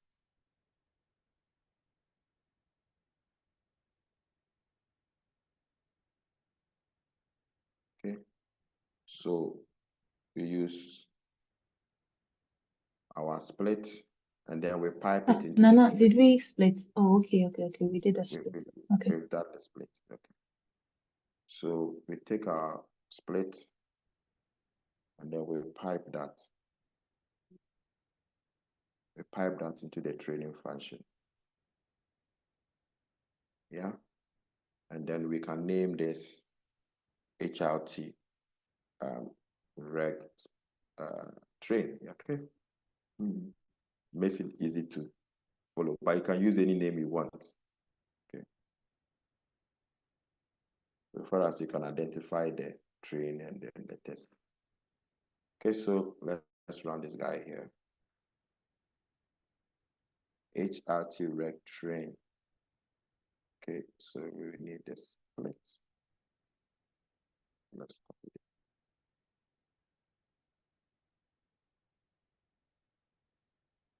Let's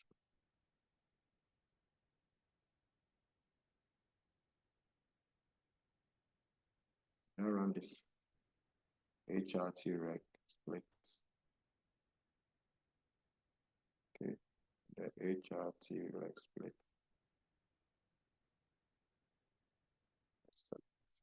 Okay, so let's do that for the tests.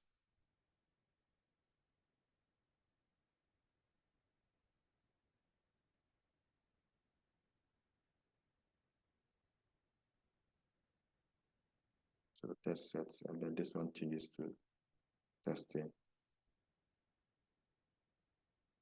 So the same thing, 25% will be sent here. So let's build our regression tree model. Nana, I think you've not changed the name. Oh, sorry. For the test. Sorry. Thank you very much.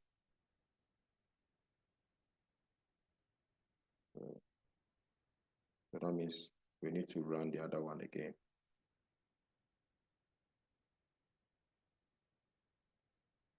Okay, so let's build our regression tree model.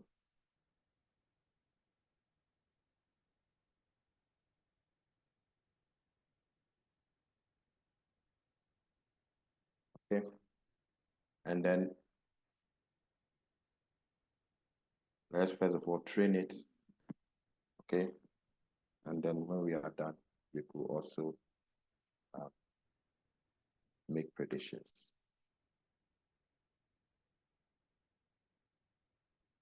So let's take our rpath function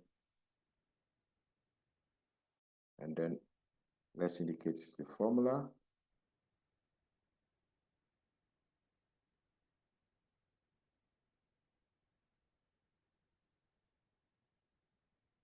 So if you don't bring the formula and then you just bring the income, it will also work, okay? It works as a default.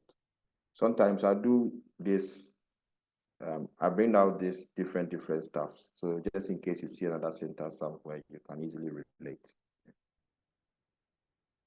Okay, so monthly income is what we are interested in, and then tilde, we are taking all the predictors. So dot.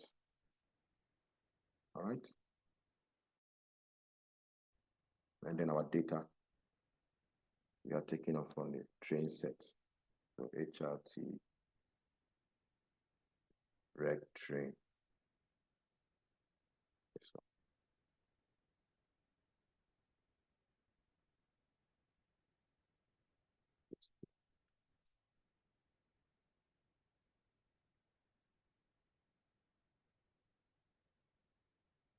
So let's call this regression tree model train.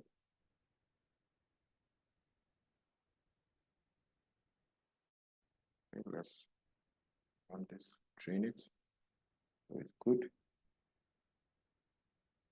Okay, let's plot our regression tree.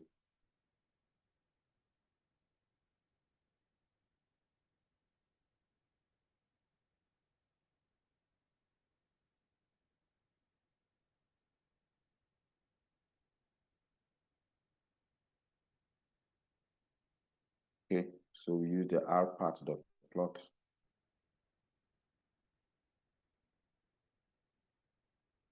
rpath.plot. Here, our x is equal to our model, okay?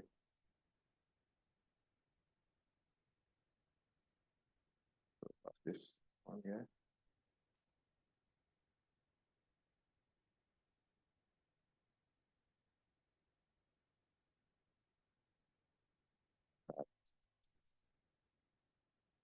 You can look up the documentation and play with different types, okay? And then extra.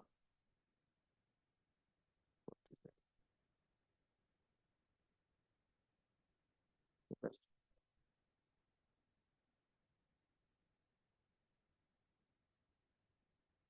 So you see that this one, the outcome or the terminal node is numeric. Have you seen? It's numeric. Can somebody explain what we have here in terms of the regression tree? Can somebody volunteer?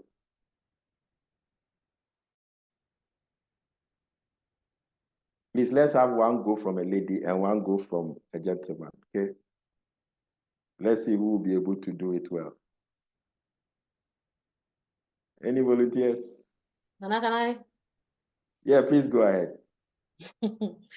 Okay.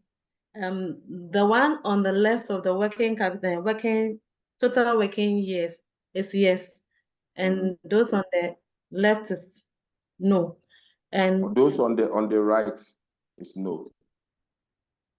Okay, yeah, right there. Okay, right, and the one on the left is yes, and starting from the yes, total working years, all total working years less than 9. No, start from Which the top, is from the 21. 21, okay. Okay, total working years less than 21 is yes.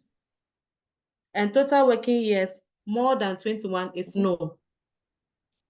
And when we come to down the no aspect, it has only one option. So we leave that one. And when you come to the other side, the yes aspect, the total working years, even though it's yes, those below 9 is 3. What does it mean? What the 3,590? What does it mean?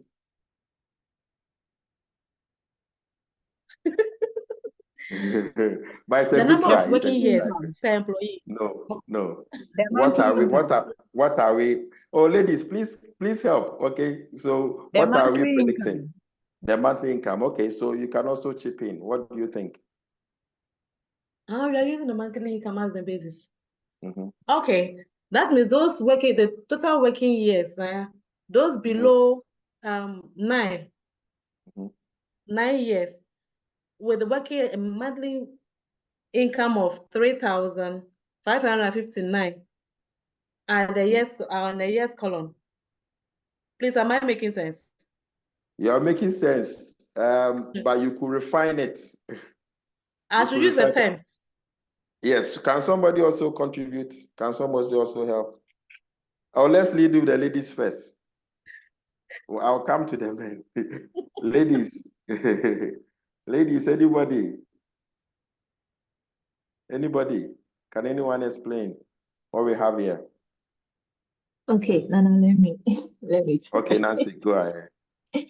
Okay, so I think that right from the root node, okay, it's splitting on the condition on the total working years. Okay, so if the total working years is less than 21, then it's following to the left branch, which is yes.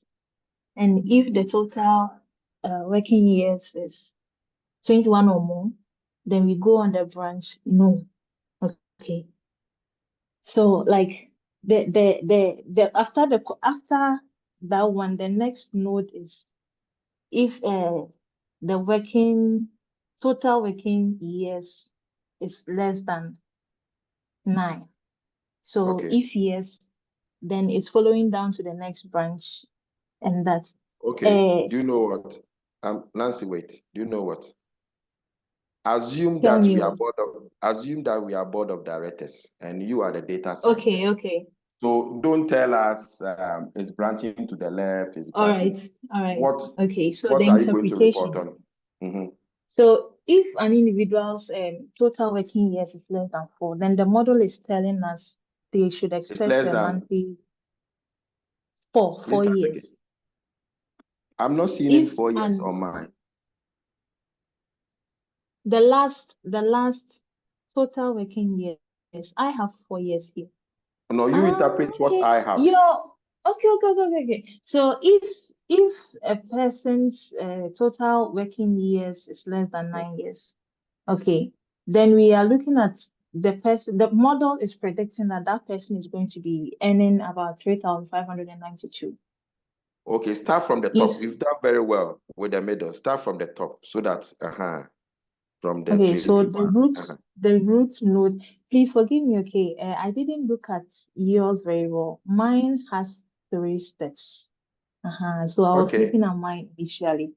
So with yours, the root node is starting on the condition of whether the person has been working there for 21 years or less. So if a person hasn't, if it is no, as in the person has worked more than 21 years, then we are looking at the person earning over 15,000 as monthly income. Okay. Then, all right. So that your first salary raise will come, and then so move on to the yes. Okay. On the flip side, if you've worked lesser than 21 years, then the model considers if it's below or above 9 years. So if a person has worked below 9 years, then they are earning about 3,592. And if it's more than 9 years, they are earning about 6,000. At least that is what the model is predicting. Excellent. Oh, thank you. Excellent. Okay. Right. I'm coming to the gentleman. Okay, let's run this. But Nana, why do you think I would have 3 branch nodes when yours is only 2? Okay, I will come to that. All right, thank you. Okay. All right. Okay, so let's build so this is for the train set, okay? Let's build the predicted, and then the gentleman will explain that, okay? So let's plot the predicted. Anna. So this, yes. Please, I wanted to find out if the yes, no at the top is in relation to the attrition. Is it in relation to the attrition? No. Now we are not doing anything related to the attrition. What we are doing now is predicting monthly income. Okay. Is that okay? Good. Because we are doing regression tree, and regression trees looks at only numeric outcomes. Okay, so let's plot the predicted regression tree. So this is the train one. Okay, let's plot the predicted, and then the gentleman will explain that. Okay, so first of all, let's make the prediction. Okay.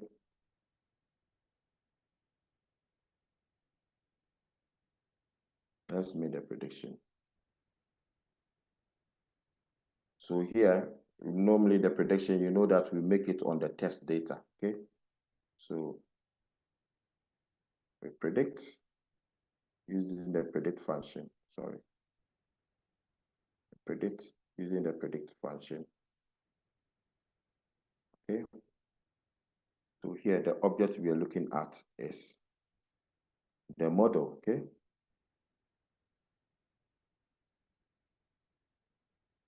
So the RT model, which we created here.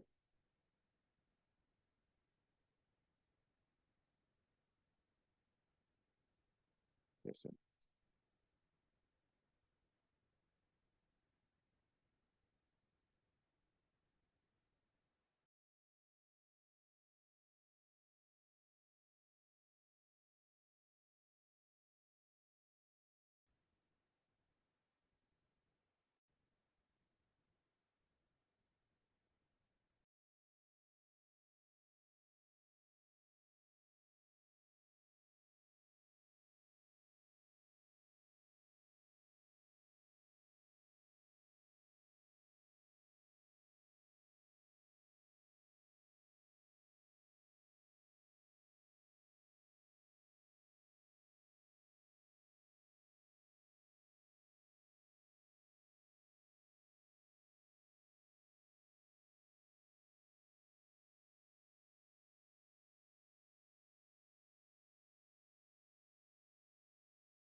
All right, so what do we have here? So let's plot our objects.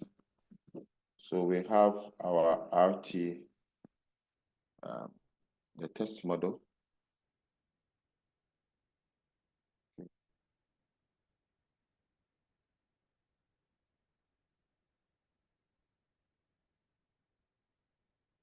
Okay, so before we do the prediction, let's create the model for, so this is for the training set, okay? So let's do that for the test set.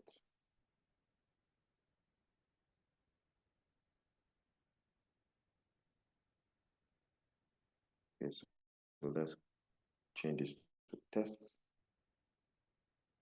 All right, so then this one will be tests.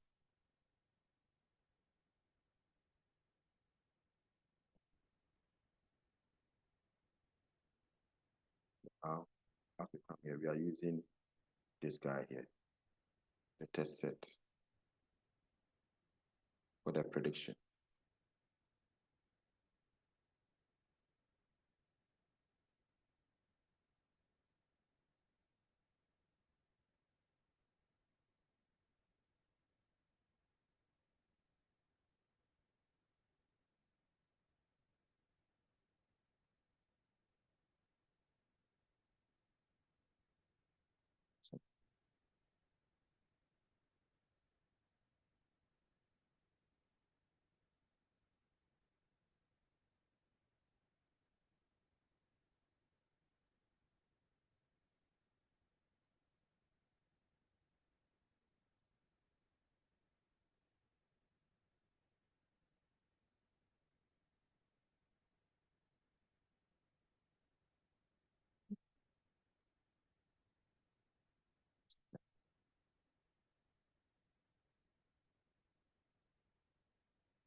Just a minute.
Mm.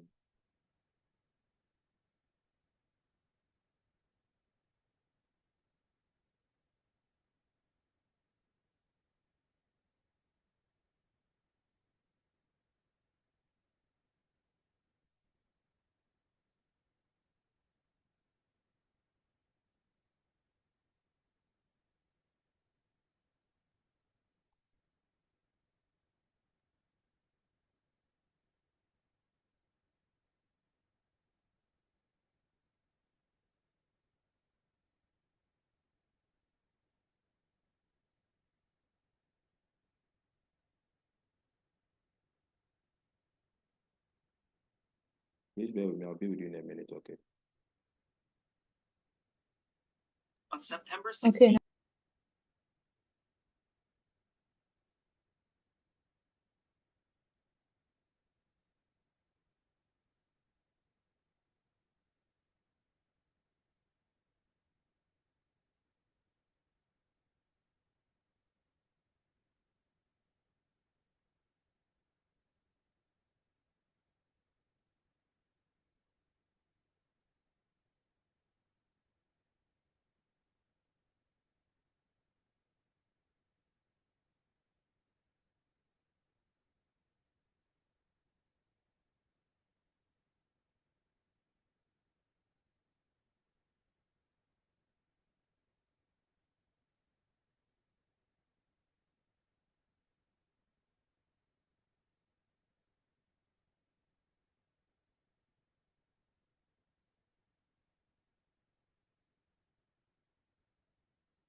Okay. Okay.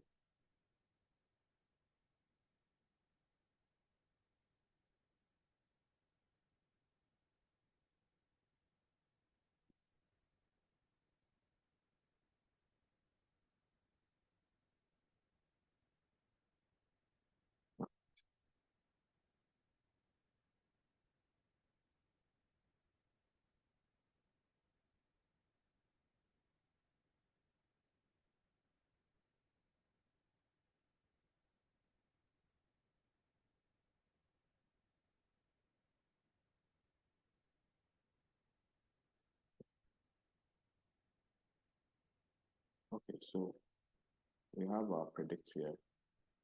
So let's just pick our model, begin the train.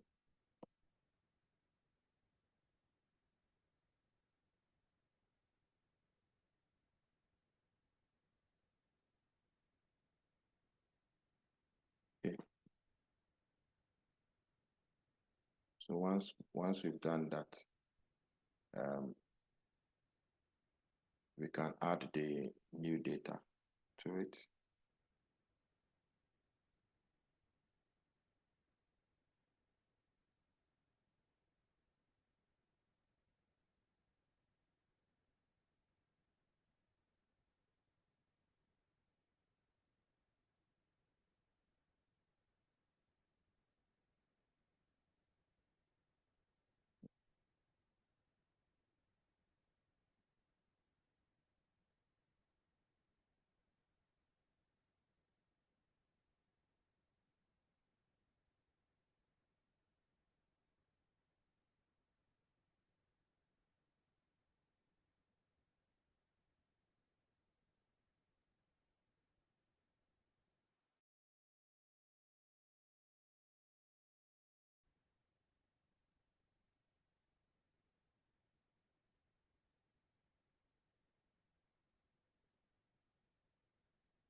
So let's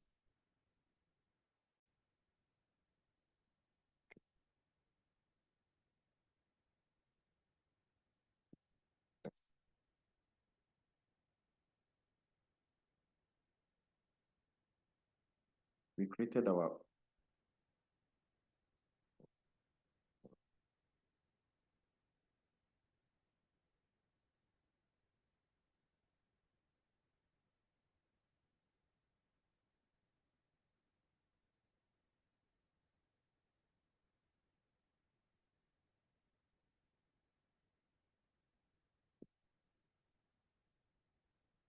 so we created our test model here. All right. Okay. So then we use this to do our prediction.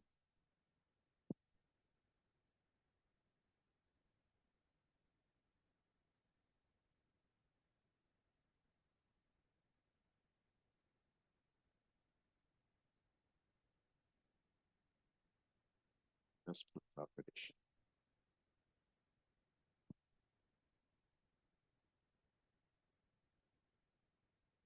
So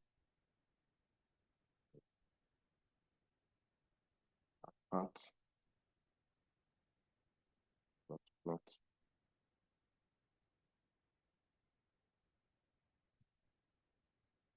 Yeah, we're looking at the RT model test. Let's not copy this.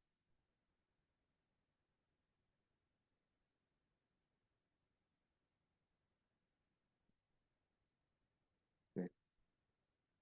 And then type extract.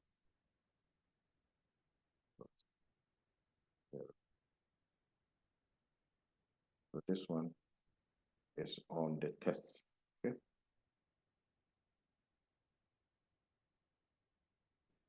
Nice out.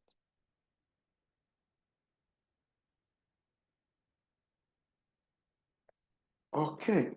Please, can the gentleman explain what we have?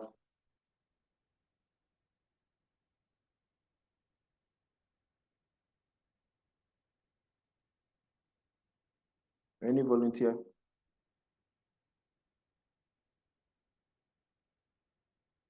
Any volunteer from the men? Oh, guys. Okay, yeah. No. Similar Yes, to what please. she explained. Yes. I forgot So, what she explained, so please explain to me. so when checking the total working years, if it's below 21, actually if it's above 21, the person most likely will be collecting 16,000 monthly income. But then if it's below 21, we move to the next condition of checking it below 9 years. If it's above 9 years, the person will be collecting 6,420. But if it's below, he'll be collecting 3,579. Okay, all right, okay. Well done, well done, well done, well done. So at least all of you get the idea now. You are able to run the model and also being able to explain, more importantly, explain the output of the model is so crucial. All right. Okay. All right. So let's look at the model performance. Okay.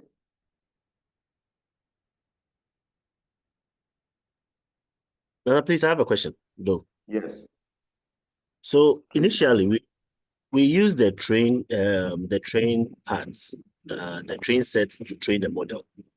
Yes. I thought then going to use it to predict and see if it will match up to the test. But later on, you again use the test set to train the model again. I'm a little bit confused. Did we train it? Did we use a test set to train it? See, here, the one that we are plotting. Yes. Okay. So the way we are plotting. So we are taking the model, though we have named it train. Okay. Okay. But before that. Before that, this one, when we're making the prediction, this one. Yeah. Yes. Okay. So I took the model of the model for the test and used that in plotting that. Or you don't understand? Oh, I understand it, but was it just for us to be able to explain the plot, or that's the process that it follows? That's what I'm trying to understand. So do you first train? Okay, now please go to the top a little bit. Yes. Yeah. So first of all, we're building our regression tree model using the training sets. So after doing that, you came down so and basically, ideally, what we can do, we can just take off this guy. Okay. And then because when we are building the model, we run it on the train. Okay. Yes. So probably the train that I added there is confusing a bit. Okay. So we can just stick to this and then we run it on the train. After we run on the train, we use it in predicting the test. Okay. Oh, okay. Is it better now? Yes. Okay. So it's better, but at what point do we use it to predict? I wanted to see that formula, that code, where we are using it to predict the test. Where we are using it to predict the test? Yes. Okay. Yes, I mean.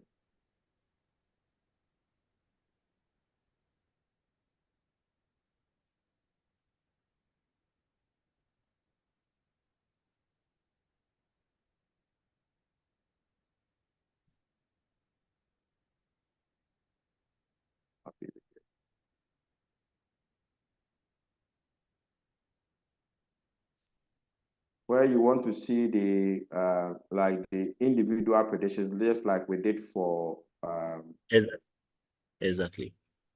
We did for the, how do you call it? Okay. Yes.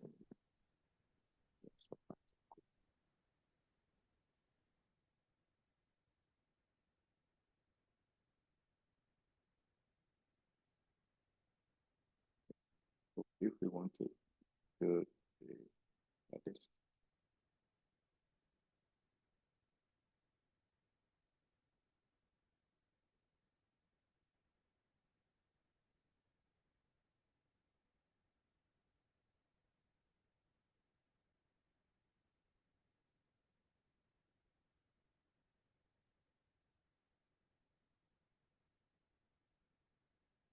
So we use the predict function. Okay. We use the predict function, and then the object that we are using is the RT model. Okay. So we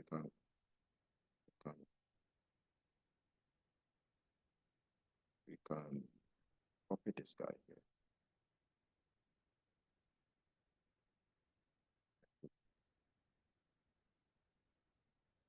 Okay.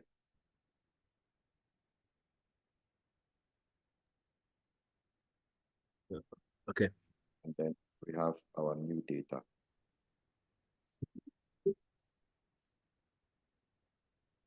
Equal to the RT test. Okay. So this one.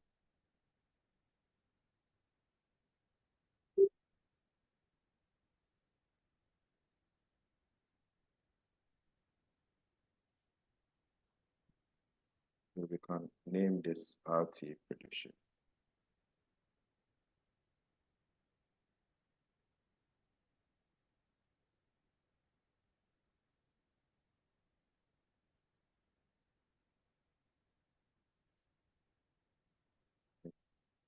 Now, in this case, there wouldn't be any type, right? You say? There wouldn't be any type. The type, we use the type when we are doing the plotting. Yeah. Okay. Yeah. So here you are just, you'll be seeing the prediction of the monthly income. Is that okay? Okay. All right. So you are welcome. So any question?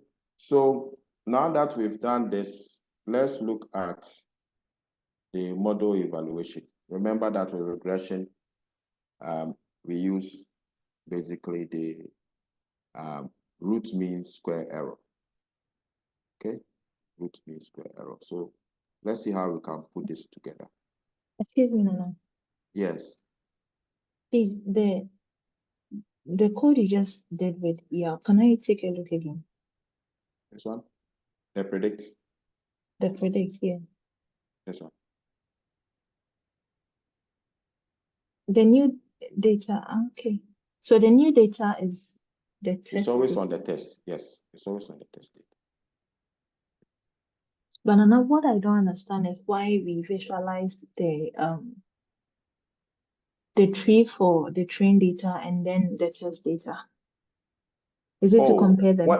No, I mean when you visualize the training data, it's just to inform you, but your main purpose is to look at how the predictions will be, and then you visualize it. When you visualize your train data, you are just seeing how you can even do your AUC and the stuff like for the train data, but that is not what you going to use when you are reporting on the model effectiveness. Is the one you use on your test data. Have you seen? Okay. So the later one, like the one on your screen right now.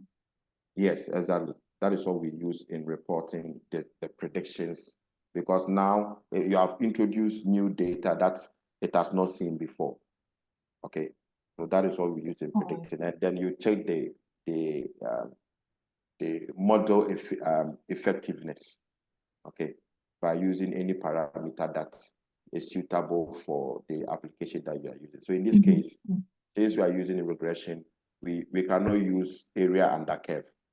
Okay, so we need to use the root mean squared error. Okay. Okay. Thank you, Nana. Yeah. Yes, please. Yeah, please go ahead. A follow up on the code you gave to Yao. I also have a question on that. Yeah, please go ahead. Does it mean, assuming we were using this what we are doing, this regression tree, we would have used which one would we use? The RT model. Because here we have the test and the train. So in this case, so whenever you are predicting, okay, you predict on the test data, isn't it? Yeah. So that's what you report on. But when you want to see your prediction on your train data, that's just to inform you. Okay. Okay. But actually we use our train data to train this machine learning. So use it to train the model. Yeah. And then after it has trained enough, okay, now let's introduce new data and see how you will perform. All right. Is that okay? Yes, sir. Thank you. Okay, you're welcome. So let's look at the model performance. Okay. So first of all, before we do that, let's select the actual monthly income and then compare it with the predicted monthly income. Okay. And then from there, we'll be able to check the error, whether the error is huge or it is not. Okay. So model evaluation, we have our HRT reg tests. Okay. All right. So that's our test data. we pipe that, and then we select just the monthly income portion. So that is the actual monthly income. So select monthly income.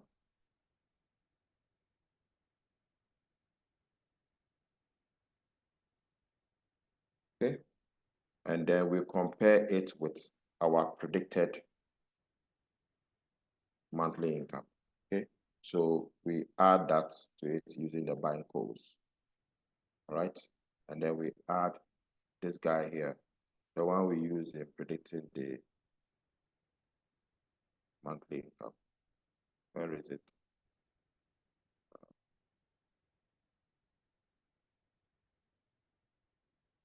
Yeah, this one.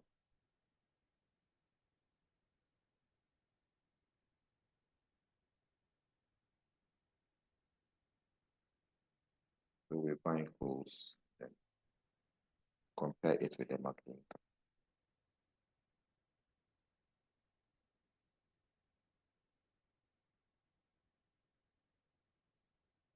Okay, so let's run this.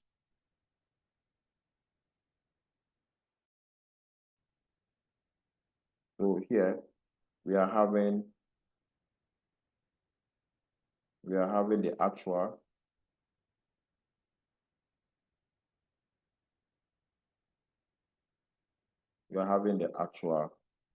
and then the predicted. Okay, we can change the heading for this later. Okay, so let's see let's determine our, how do you call it? Okay, let's actually change it. Okay, so once we have this bind codes, even pipe this further if we want. Okay, so this dot 3 dot 2, we can change it and then rename it to predicted monthly income.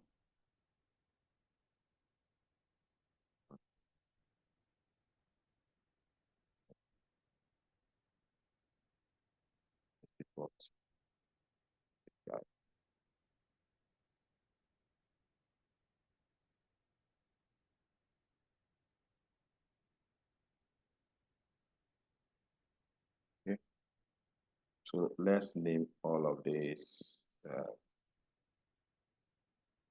new results, okay, or reg results.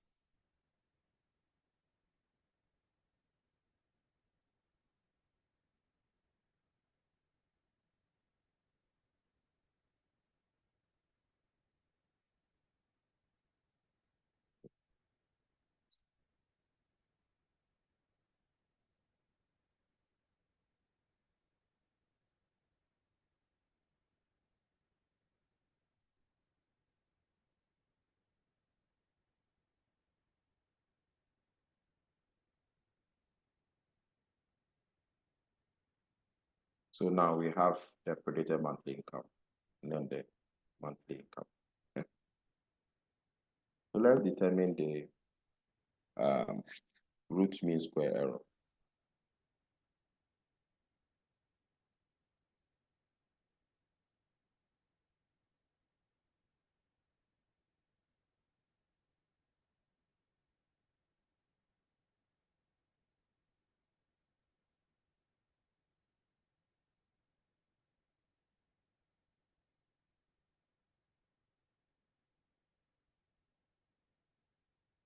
So we take the results, that's reg results.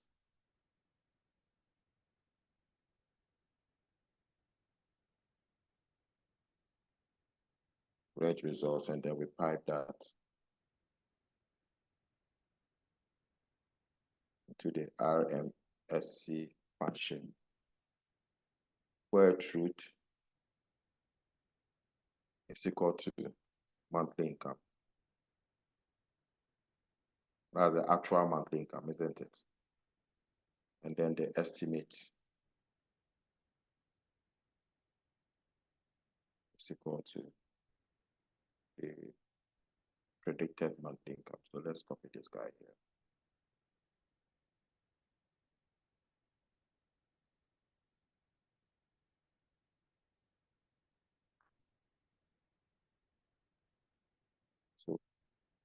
our root mean square error is 2,647. Okay, so this is how it deviates from the mean actually. So for you to, on its own, it doesn't tell you much. So if you compare it with another RMSE, you want the RMSE to be the lower, the one you use should be the lower one. Okay, so let's assume that in this model we add more predictors to it. Okay, and as we add more predictors to it, our RMSE reduces to, let's say, 1,500. Then we use that one. Okay, however, if we add more predictors to it and our RMSE is giving us, let's say, 3,500, then we use this one because this one is the lowest, is the lower of the two. Okay, so basically that is regression trees and then decision trees. The main difference between the two is that with regression trees, you're looking at numeric outcome, okay, whereby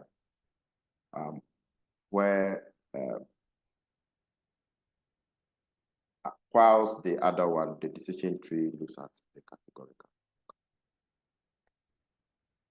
Yeah, any question? Any question?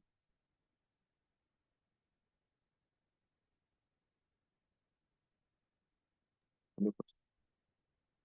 Sir, question. Yes, Mr. Please go ahead. Please, where did we get the RT predicts? Yeah. Model evaluation. When we're doing the model evaluation, you are asking where we got which one? This one? How we? This guy here. Yes, sir. Is it? Okay, so that was the question I think Yao asked. Yes, so that's what we did here. This one. I realized that, but with when I ran mine, it was asking me the new data equals to 00 bracket something. Okay, so let me see exactly what it was saying so that I can be able to.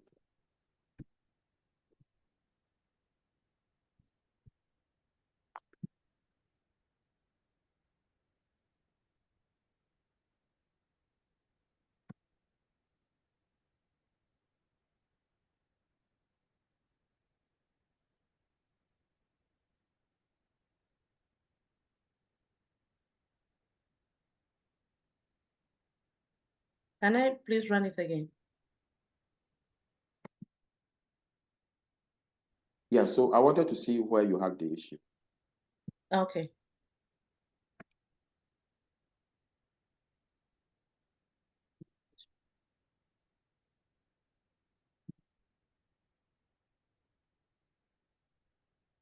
Well, let me run it for you to see what it will tell you.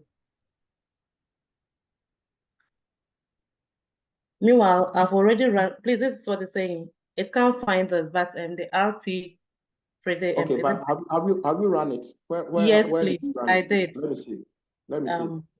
Probably when you ran it, it gave you a wrong. Yeah, is it? Okay, so run it again. Yeah, so it's giving you an error. So RT model. Okay, but see, so change the one in line 30 and make it RT model instead of RT model tree.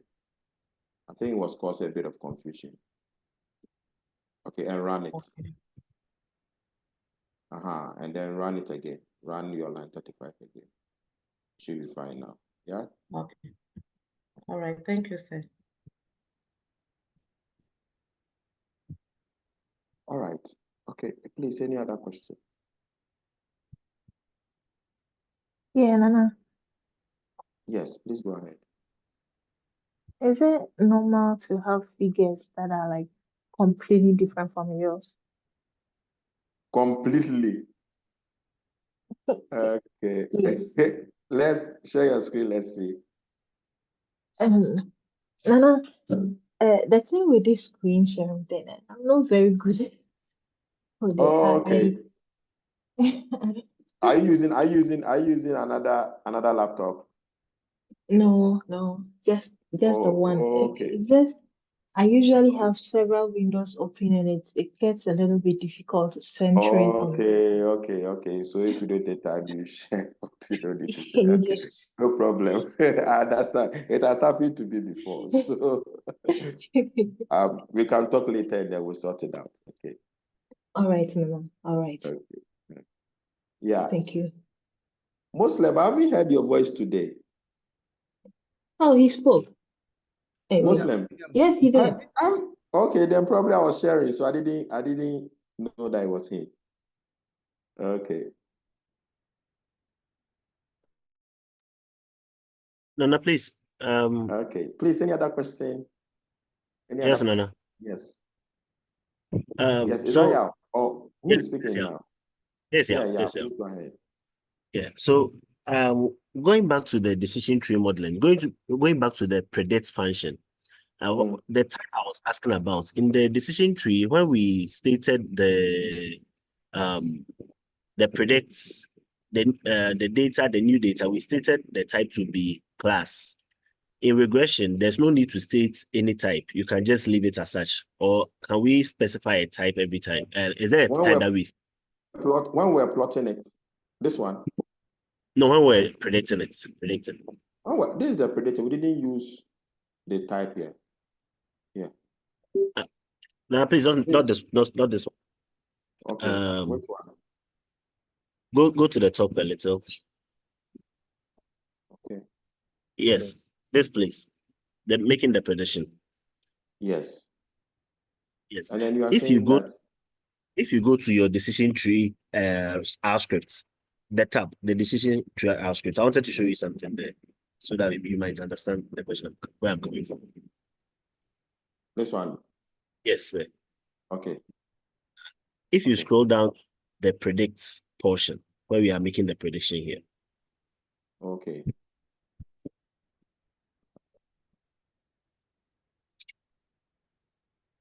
Yes, this area. Oh, okay. Specify a type class. That's what I'm asking in the. Oh, I get you. See. Earlier on, I said that I was like combining both tidy models and then normal R. Okay. So, so this one you see here, for instance, is the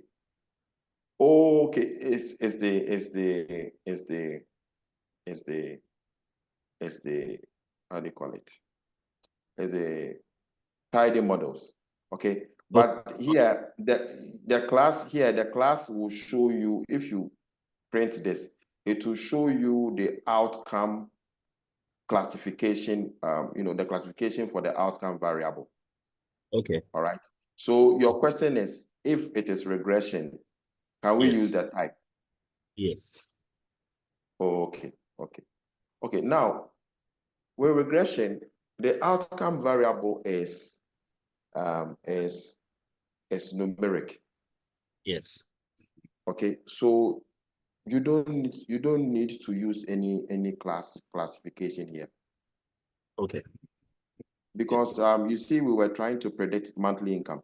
It's not classification. Yes. Okay. I thought there was another keyword that we might use there to specify is the regression. That's what I was asking. Oh, that one, we use it when you are specifying that it is a regression tree. Okay. Oh. Okay. But when we did that, we see this one was set at classification. When you come to this one, when we were doing the, I don't know whether I use a similar one here. I don't think we use this here. Okay, because I didn't use, how do you call it? Tidy models throughout. Okay, so if I was to use tidy models throughout, then I will change this set mode, okay, to ANOVA.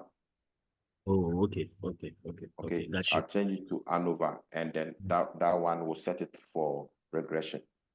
Okay. But here I'm not doing typical regression. I'm just combining the regression with the trees. Oh, okay.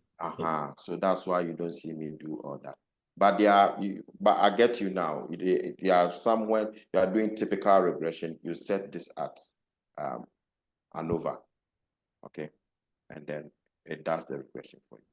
Okay. Thank you, sir. All right. Okay, guys. So today is a long day, so I'll leave you to go and rest a bit. When do we come back? Tomorrow.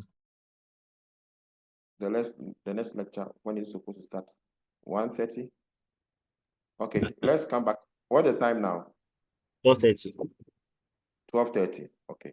Yep. So okay. So let's come back. Let's use the same link. Okay.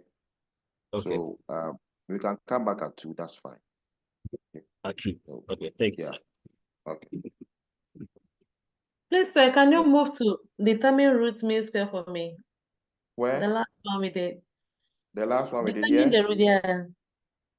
The last. Is it okay? The last No, one. the last one. Sometimes we switch between machines, that's why. Okay. All right. That's understandable.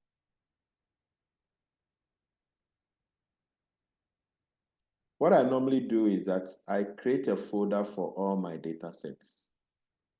So, and then use it as and when I need it. So probably it could help you. It doesn't matter which topic I'm doing. I just put all the data sets in one place. Right? It's easy to navigate. Okay, I'll send it to you.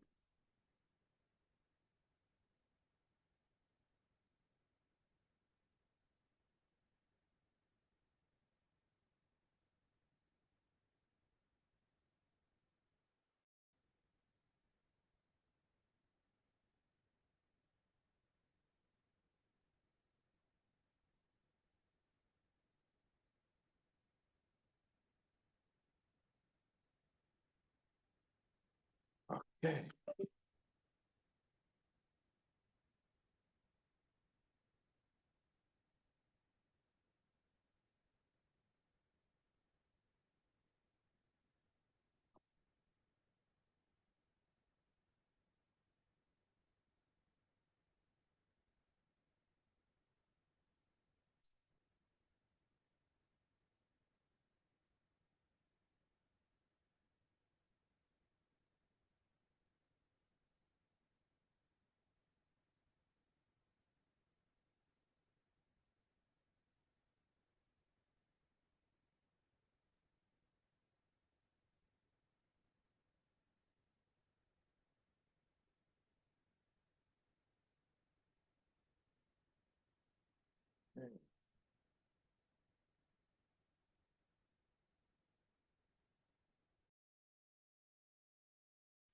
We discuss decision trees, okay, and how we can visually represent this, okay.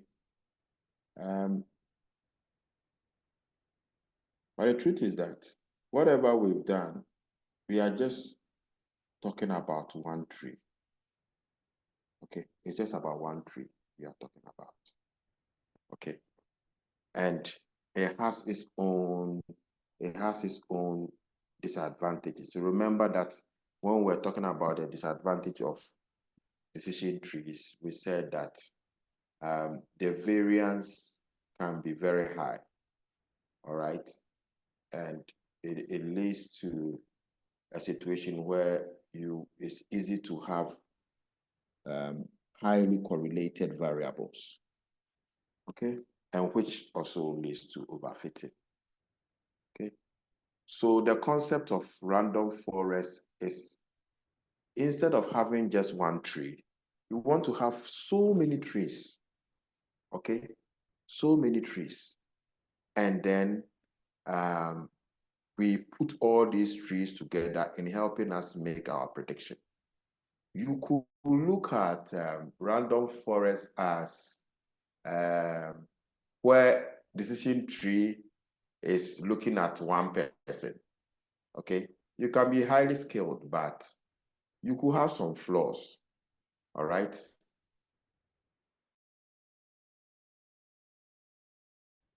Unlike when you have a situation where you have teamwork, okay? So if you have a team, somebody's flaw will be somebody's strength, okay? So individually, we might not be very, very skilled, but when we, pool all our resources together, then we get a better result, more of a synergistic gain, okay?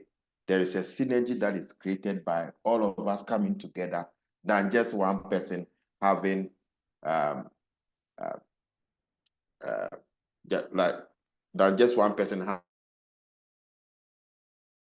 having skills or having highly valuable skills. But we could have an average team, but because all of us are helping each other, okay, when we pool our resources together, we tend to have better results than individual skills, okay? So at the basic level, that is the concept of random forest, okay?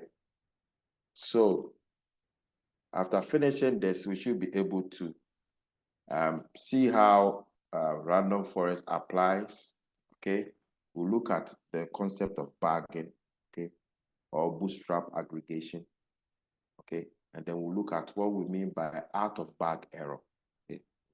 Discuss that. And then the advantages and disadvantages of random forest, okay? So before we can really grasp what random forest is about, let's talk about bargain, okay, or bootstrap aggregation. And then from there, we'll build upon it to apply random forest. Okay. Any questions so far? Any questions so far? Any questions so far? Okay. All right. So let's look at what we mean by bargain of trees. Okay. So we've already established the fact that because decision trees has a high variance, all right, normally small change in the variables, okay, small change will lead to the complexity of the tree being huge, all right? And it can lead to a situation where we have very highly correlated variables, and we want to avoid that. So what random bootstrap aggregation tends to do is to create a model that brings everything together, and then we find the average of it, okay? So we call it ensemble, okay? Ensemble model. So ensemble model is where a model that consists of so many models, okay? And then we find the average of all these models. At least it can give us what is happening within the data set, okay? It can give us what is happening within the data set. So instead of just having one training data and then one test data, we could have so many training data, okay? And then when we finish, we take an average of everything, okay? And then we use that power to help us with predictive. Okay, so let's see how it works. So,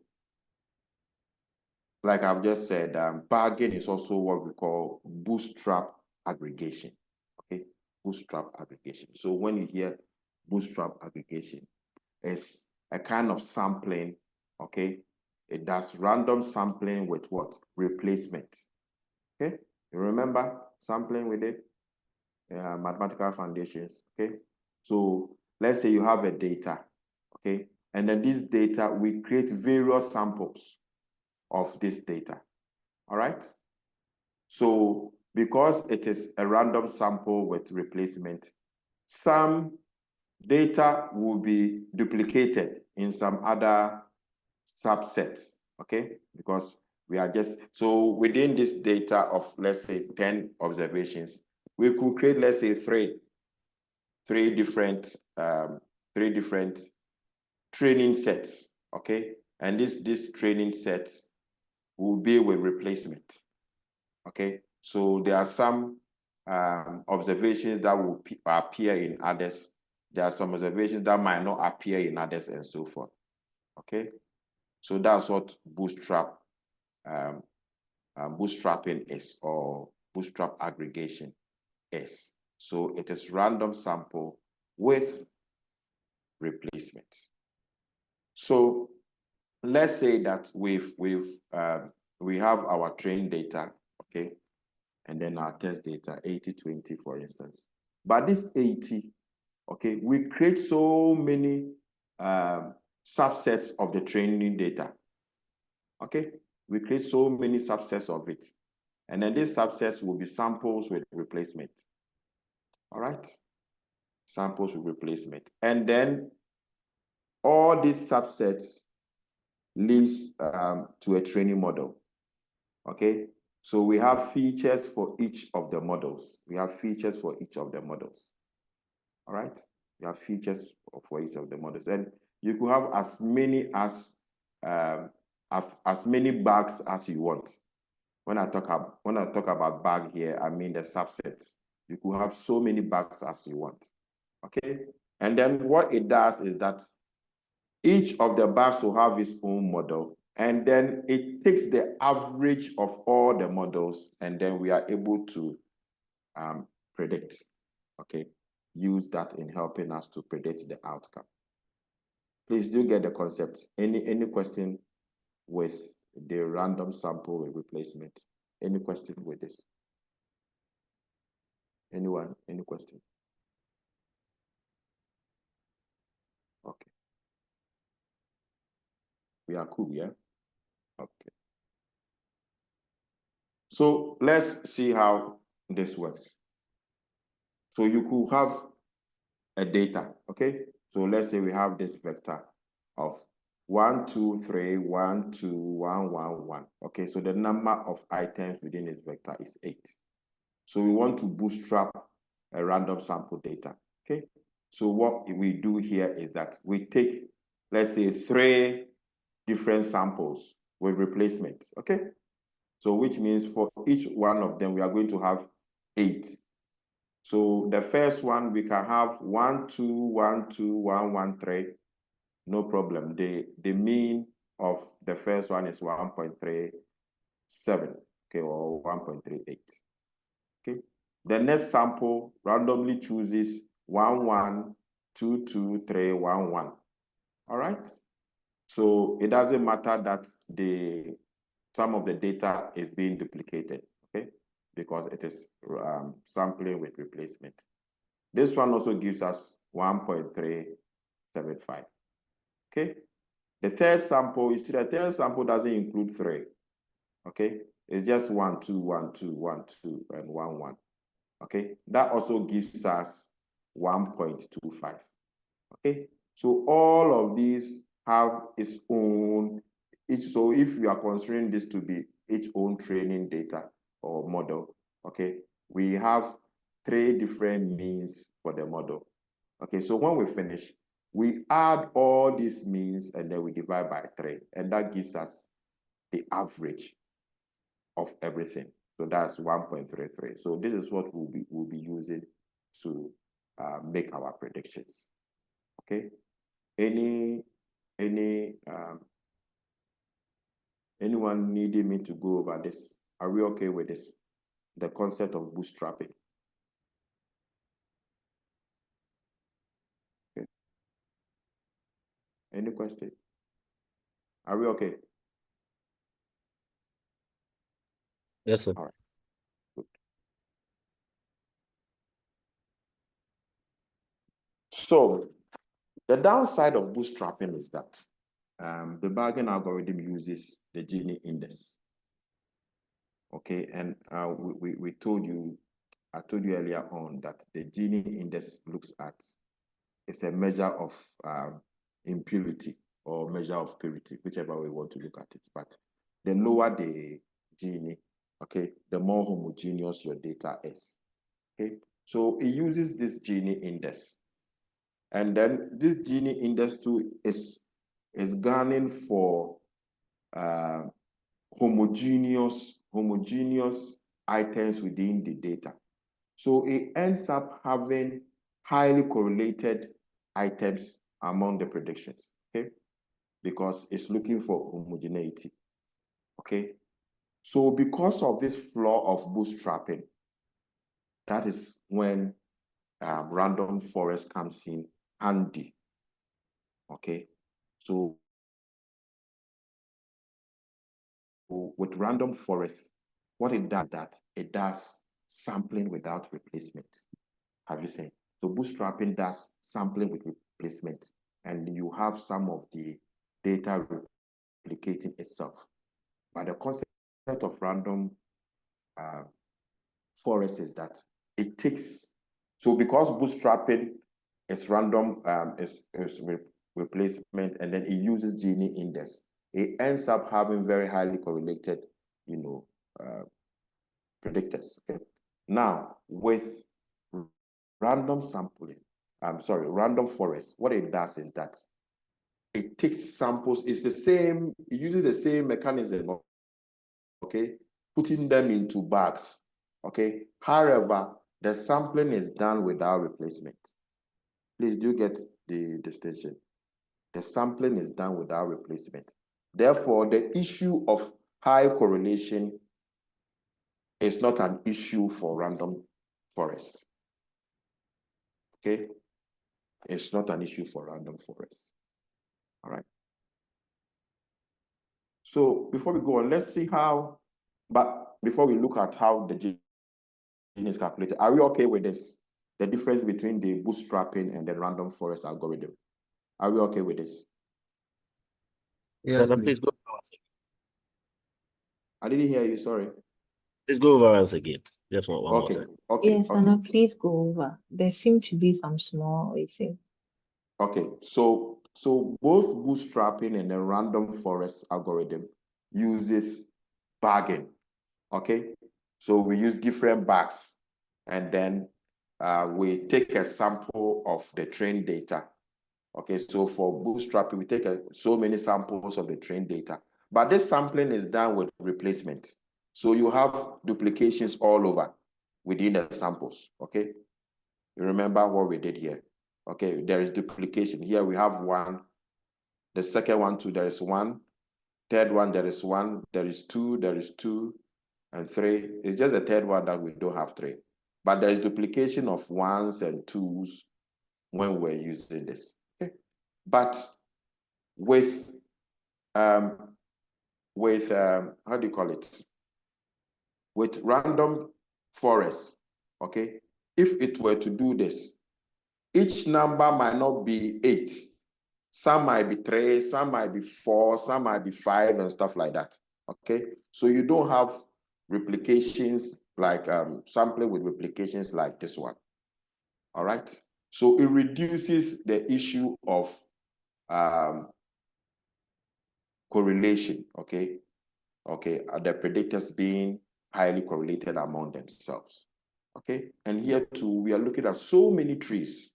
Okay, random forest can take so many trees and then use that in helping you to make your prediction. Okay, so the main idea of random forest is that it builds its bags using sampling without replacement. Okay.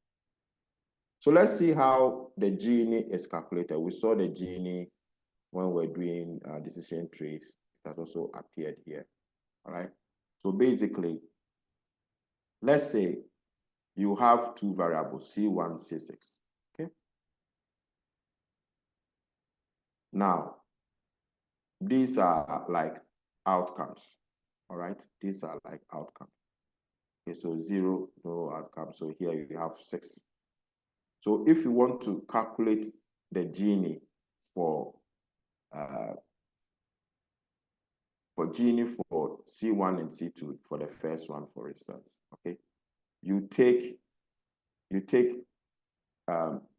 deduct the probability of C1 from 1, and then so you have the probability of C1, okay? You square it, and then you deduct from sorry, you deduct the probability of C1 from 1 and then you square, okay? And then you deduct that for C2, okay? So for C1, the probability of C1, okay, will be 0, isn't it? Because the outcome there is 0. 0 over 6 will give you 0. So it's 1, the 1 is given, all right? So 1 minus 0. And then if you want to look at the probability of C2, is 6 over 6, isn't it? That gives you 1, okay? So it's 1 minus the probability of C1 squared, and then minus the probability of C2 squared, gives you a Gini of 0. Okay? Now, look at another scenario.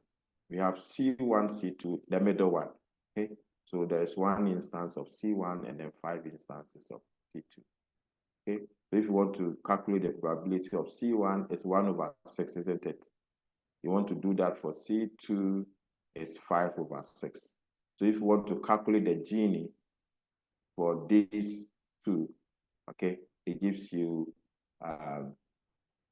1 minus 1 over 6 squared minus 5 over 6 squared, okay, and then you have 0.278. Now, the last one, you have 2 and 4. Okay, so 2 for C1 has 2 instances and then C2 has 4 instances. So the same principle. So the probability of C1 is 2 over 6, okay? And then that of C2 is 4 over 6. So if you want to calculate the Gini, okay, it's 1 minus 2 over 6 squared minus 4 over 6 squared. That gives you 4. So let's say we come to a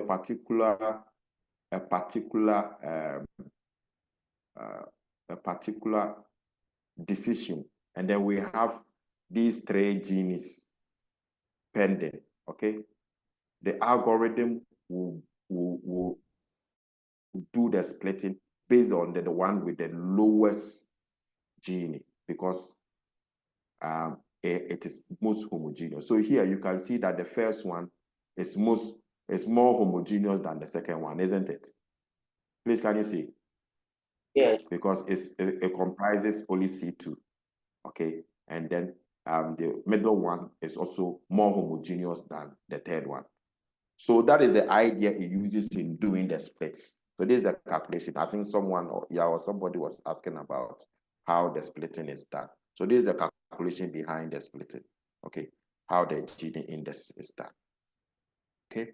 Now, it goes on when you can have a situation where the splitting, so a situation where, let's say, it starts at the top and then another condition is met and then it goes down, all right? So you have a situation where you could have a parent and a child, okay? The Gini also takes all that into consideration. So let's see the parents here in this case, we have C1 to be 6 and then C2 to be 6. So that is B, okay? So the Gini for B here is, you can work it out as 0.5, all right? Now, if you want to check the Gini for node 1, node N1 and N2, okay? It becomes a bit complicated, but not something that cannot be handled, okay? So let's see the Gini for N1, okay? So remember we have C1, C2 as the instances, and then we have N1 and then N2. Okay, so if you want to calculate the Gini for N1, you take 5, okay? C1 is 5. Remember that the parent of C1 is 6, okay? So the probability is 5 over 6 squared minus the probability of 2, okay? 2 over 6 squared, that is for an N2. Sorry, all for N1. So N1, we have C1 and C2, okay? So for you want to calculate the Gini for N1, you take 5 divided by the parent, that is a 6, okay? That gives you 5 over 6 squared, okay? And then you take the child for C2, that is 2 divided by the parent, 6, okay? You get it? And then you find the square of it. That gives you the Gini for N1. So here the Gini for N1 is 0.194. Let's look at the Gini for N2. So the Gini for N2, you have 1 and 4, okay? Remember the parent is 6 for C1. So if you want to calculate the first one for N2, C1 for N2, it is 1 over 6, okay? 6 being the parent, and then you square it. The second one being 4, that is for C2, okay? It's 4 divided by the parent of 6, that gives you 4 over 6, and then you square it. So that gives you 0.528. All right? So if you want to calculate the overall Gini for the children, you have 194, okay, times 7 over 12, okay? 7 over 12, that means you add everything. So for Gini, N1 is 7, okay? 5 plus 2 is 7, and then you multiply by 0.194, weighting it, okay? And then that for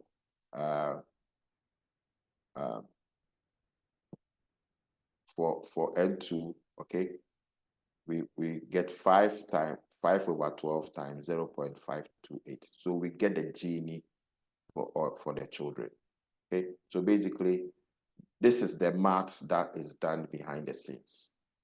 All right? Any question?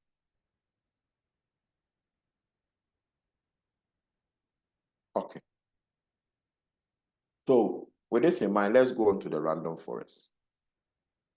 Okay? All right. So with this, because we are building so many trees, okay, we are building so many trees, it helps us to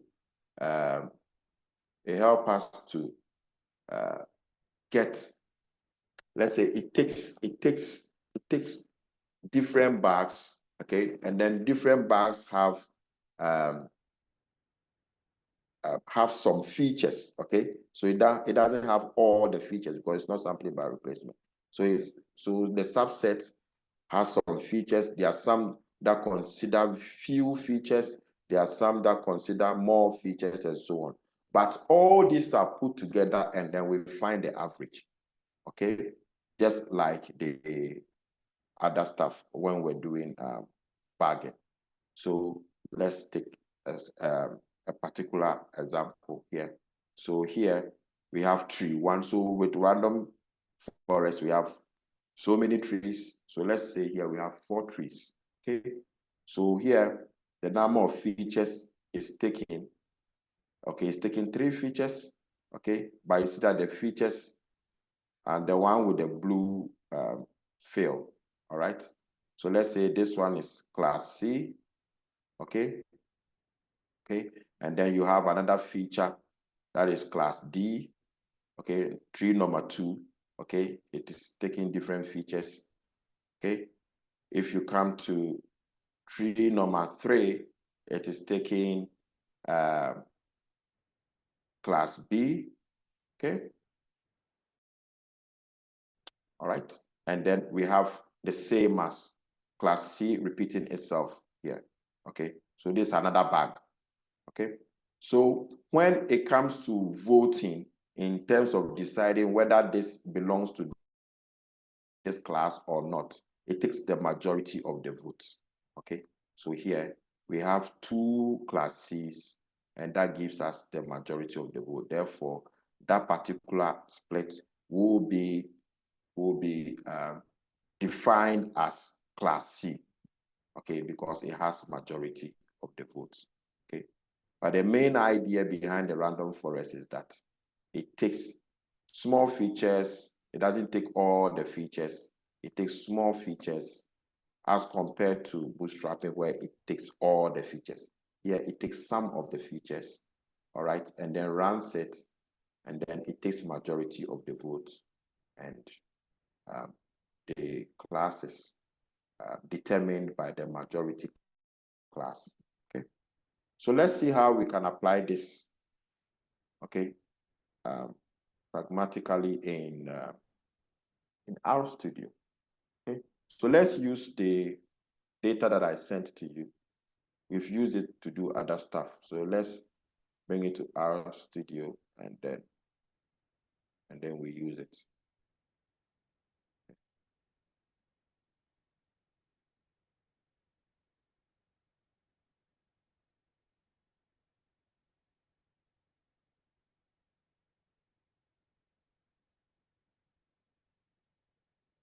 Can you see my screen? What are you seeing now? The slides. The slides. In the slides. Okay, so let me share my arrow.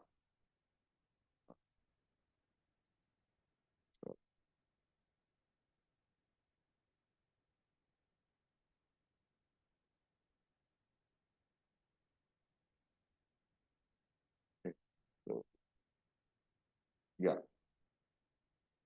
So import your telco data here.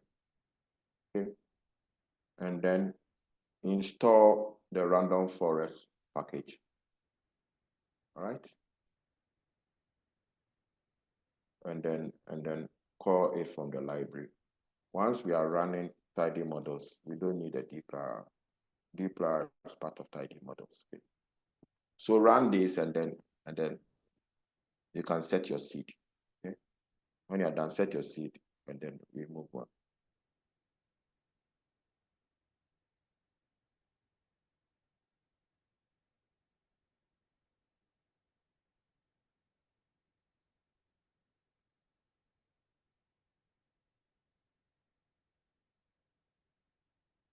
Okay, so I need to import my data as well, yeah.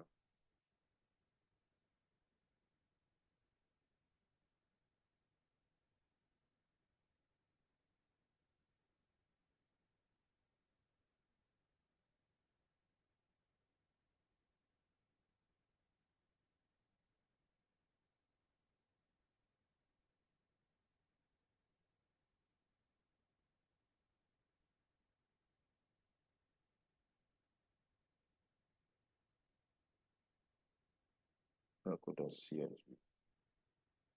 Okay.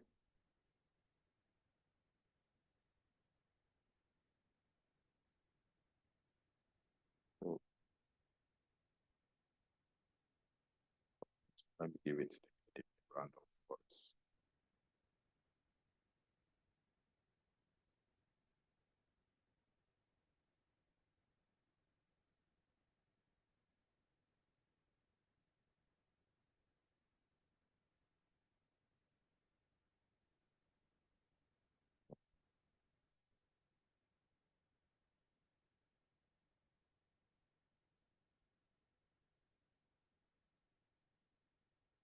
Okay, so here we set our working directory.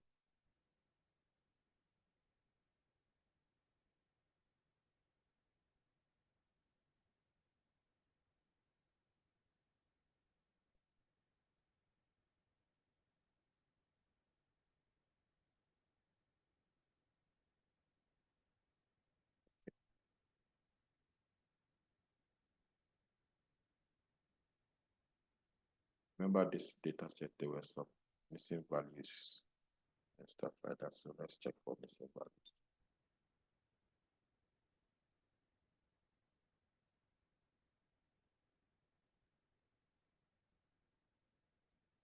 Okay, so .any helpful.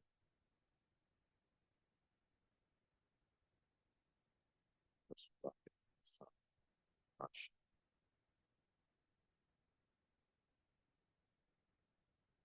Okay, so we have 11 guys here. Let's remove them.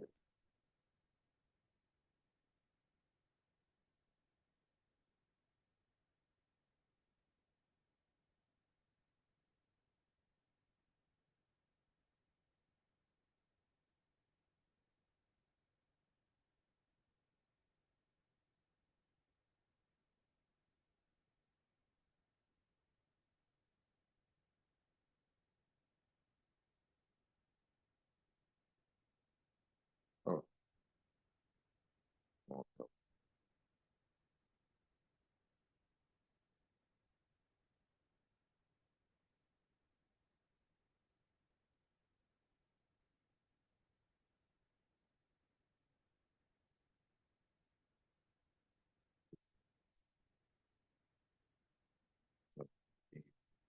Okay.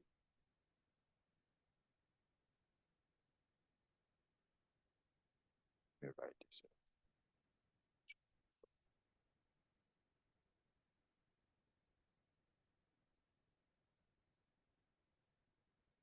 So this one dealt with the missing values. Okay. So let's select some predictors.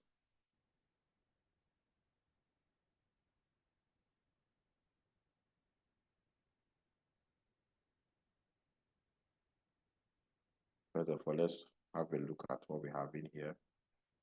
So let's have a look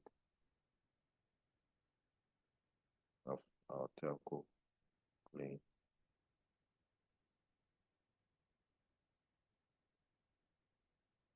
I have a lot of variables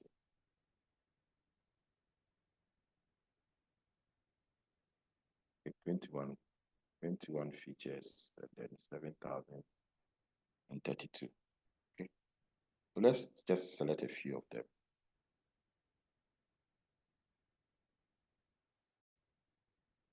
Okay. So let's call this tel.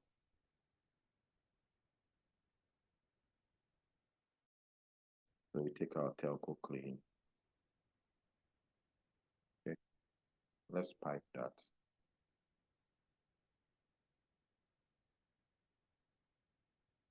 Let's pipe that into select. So we want to predict customer churn, okay, whether customers will leave the company or not. Okay, so we want to predict this. Yeah, we want to predict the churn. Okay. So let's choose churn.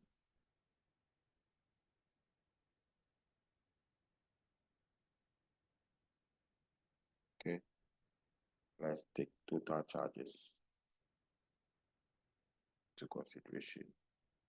Let's select contracts, type of contract.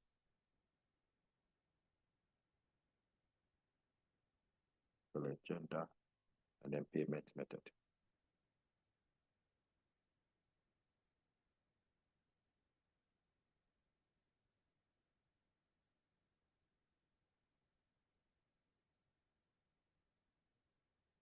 All right. So let's run this. Let's have a look at our new data sets. Tel.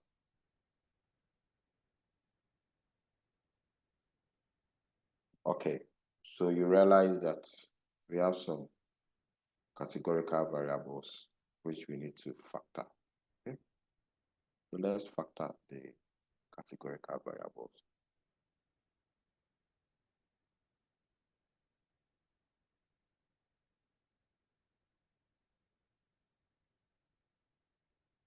This one, the other way.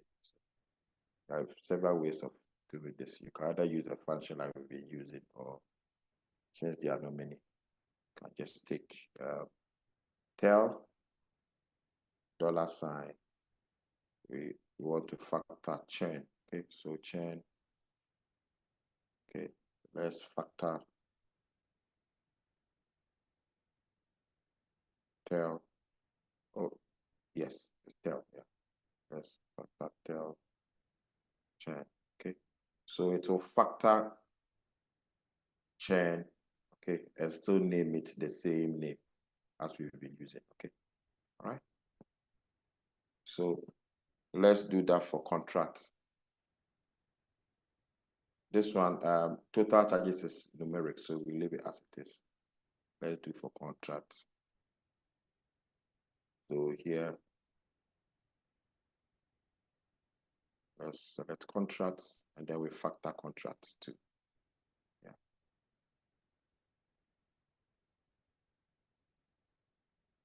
let's do that for gender. So tell gender. Okay. Want to factor gender.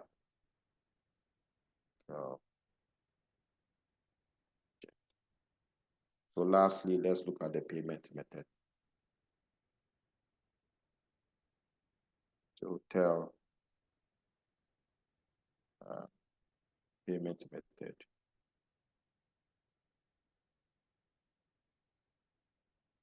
And then tell payment method. Yeah. So we factor this.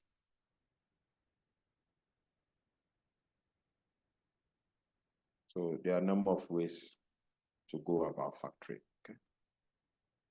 Okay, so let's run these guys.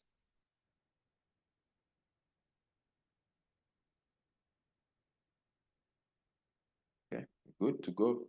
Let's check whether they've been factored.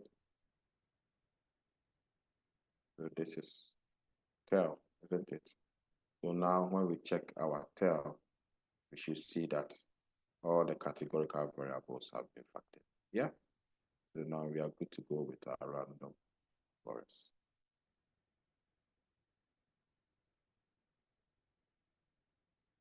Any questions? Any questions? Yeah. Nana, please, can you move to the top? I want to see the package we installed for the random forest. Yes, right. Random forest. Random forest.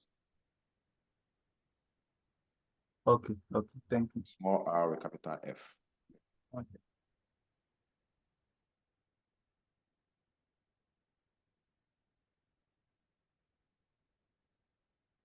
Okay, so let's do our data partitioning, and then from there we fit our model. Then run.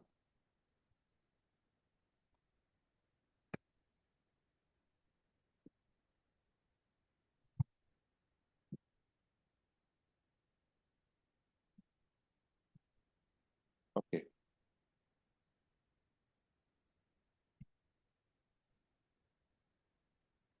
Data partition. So you have initial split.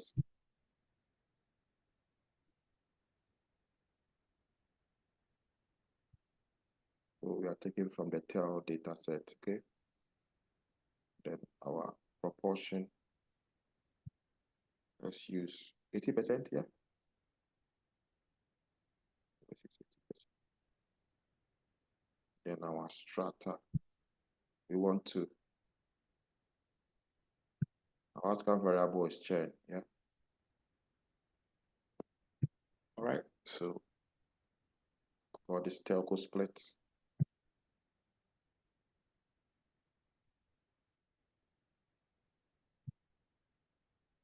yeah, telco splits, and yeah, let's run this. Okay. So once we've run the initial split, let's apportion them to the training and test data.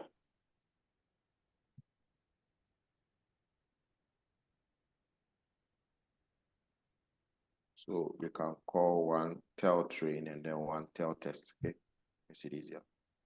So we take our telco split,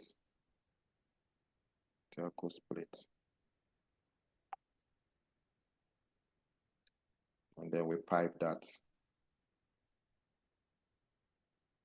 We pipe that into our training.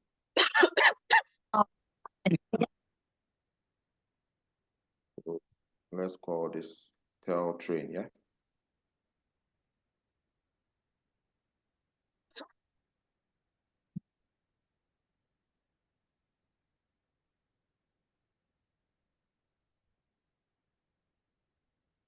So let's do the same thing for our test.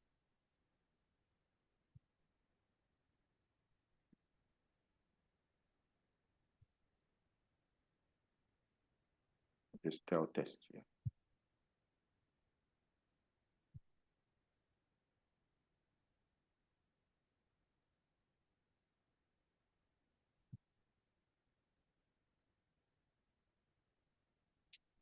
this. Okay. So now that we've apportioned, testing data, yeah. We've apportioned we've populated the training data and then the testing data. We can now fit our model. So let's fit our random forest model.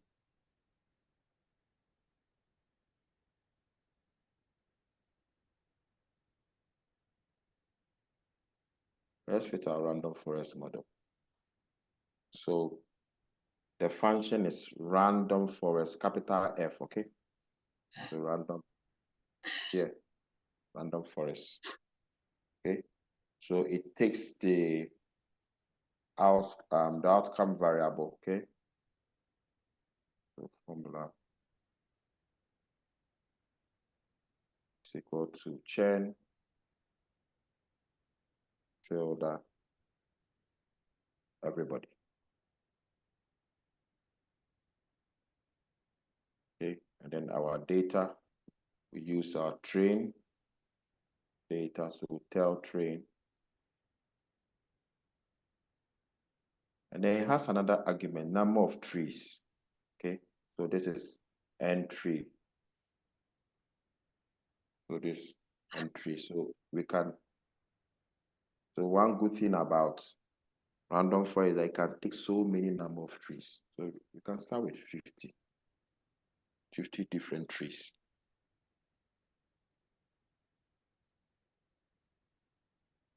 So let me make a comment here for building number of trees.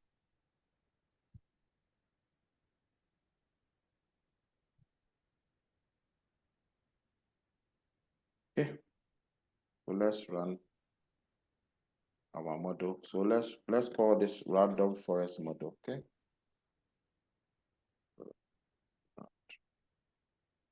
Model.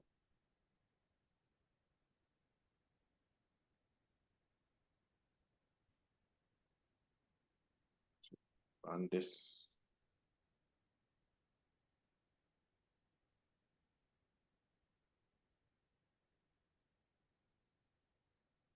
Let's see what we have in our model.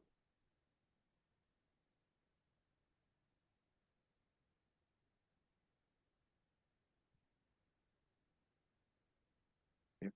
So it's giving us out of bag estimate of error is 23%. Okay, and then it's giving us a confusion matrix. All right.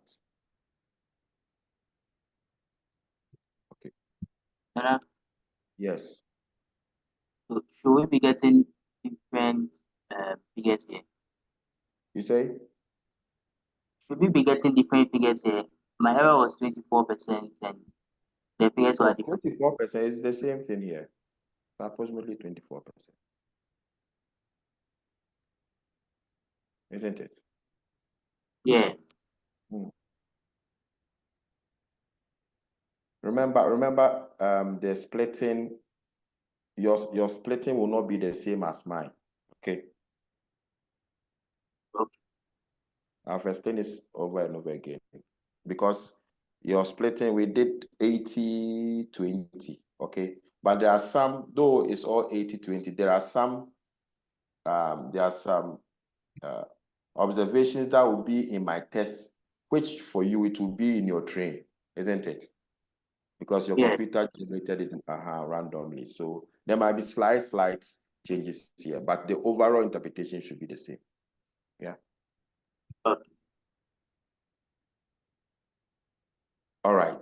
So, yeah. I'll explain this as we go along. Okay, let me explain it now.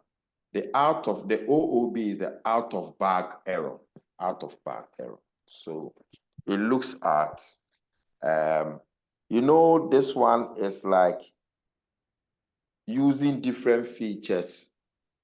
There are some features that might not appear at all. There are some features that will appear in some others. There are some that will not appear in some others and stuff like that. So features that are absent, these are what we call the out of bag. Okay. So it looks at out of bag situations for all of them. and then it's able to give you the out-of-bag error rate for the whole model. Okay, we will have a look at a situation whereby so for each prediction, there is an out-of-bag error for each prediction. And then when it's done, okay, it looks at all the trees and is able to calculate the out-of-bag error for all the model. So here, the out-of-bag for all the model is the approximately 24%. Okay, let's look at a situation where we increase the number of trees to, let's say, 80. Okay, let's do another one. Let's do another one.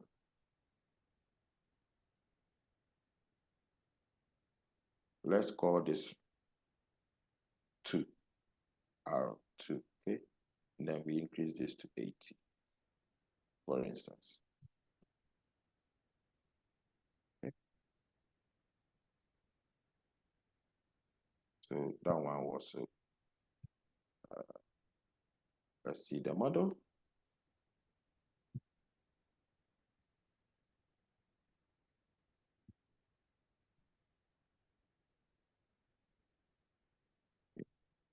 So here it's giving us a confusion matrix, and also this one, the model is quite, it's a bit higher than the other one, isn't it? But they are all approximately 24. The other one was 23.86, whilst this one is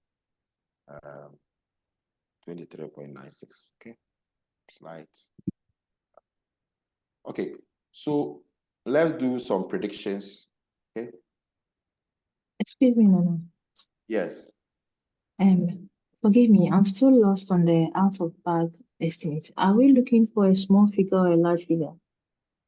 Or the smaller it is, the better? You see, whenever it comes to errors, you are looking at a small figure, isn't it? A small figure, of course. Whenever you are dealing with errors. So you don't want the out-of-bag errors to be too many. Okay, so if you are comparing two models, just check the out-of-bag error for one. We want to, as much as possible, do the one with the least errors. Okay. So is there a way of like deciding the optimum trees? Yeah, so this one, for instance, you will have to look at the number of trees.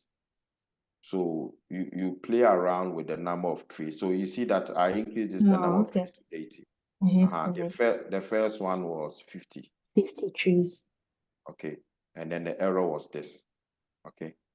So in this scenario, you realize that the 50 trees, we are better off using the 50 trees. Okay.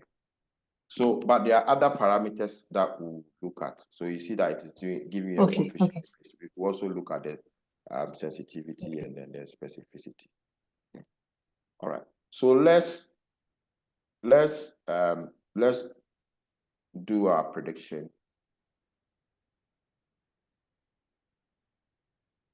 So let's predict with our random forest model.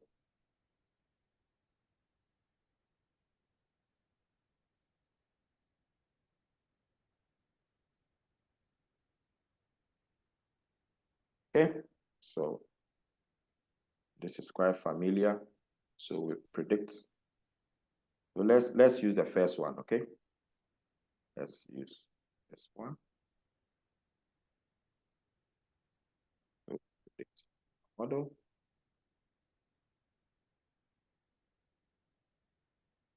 Okay, and then our new data every time is the test data, isn't it? So new data. We use the tail test. Okay. And then the type is classification.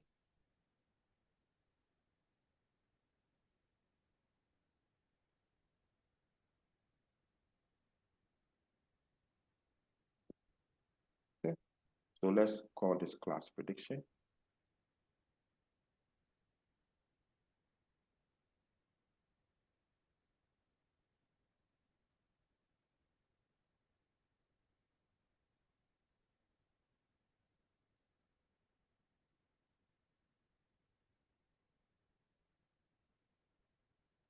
run this.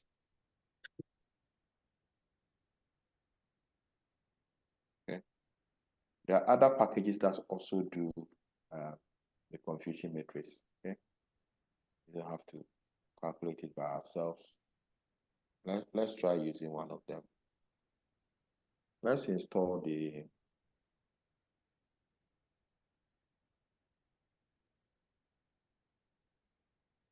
confusion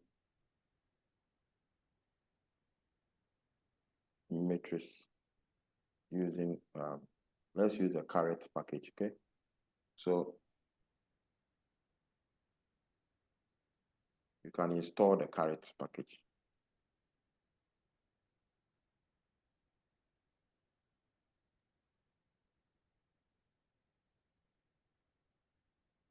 All right, I have it already, so I don't need to do that. So I just call it from the library.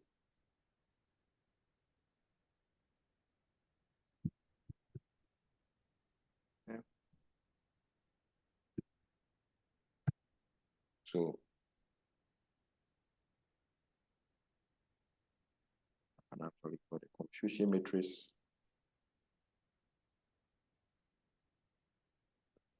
Confusion matrix. Okay. This is the argument for data. There is a class prediction.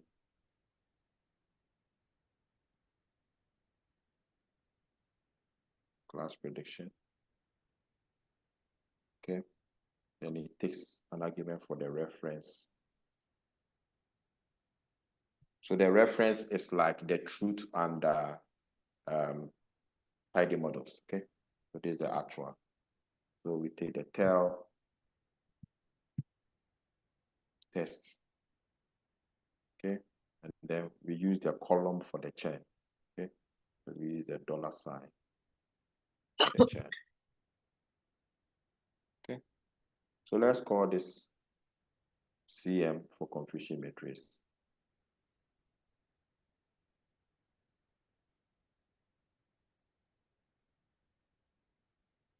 So let's run this. So this one gives you more information.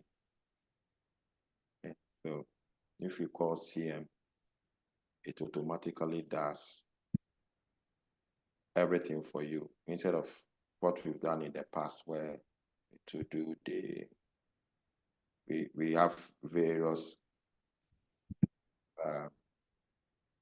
syntax for sensitivity and specificity. This one gives you everything in one way. So you see that we have the you want the one that gives you everything at once. It does look good. Okay, so just the ones that you need basically. Okay. Right. And then it gives you the accuracy of the model too as well.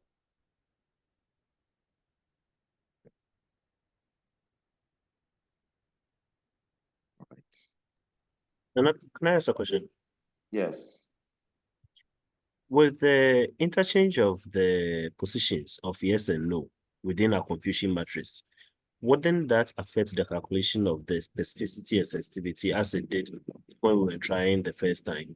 I think when we were trying under tidy models, it was having a problem, but technically it should not, because true positive is true positive. So I know that, for instance, no is true negative, isn't it? Yeah.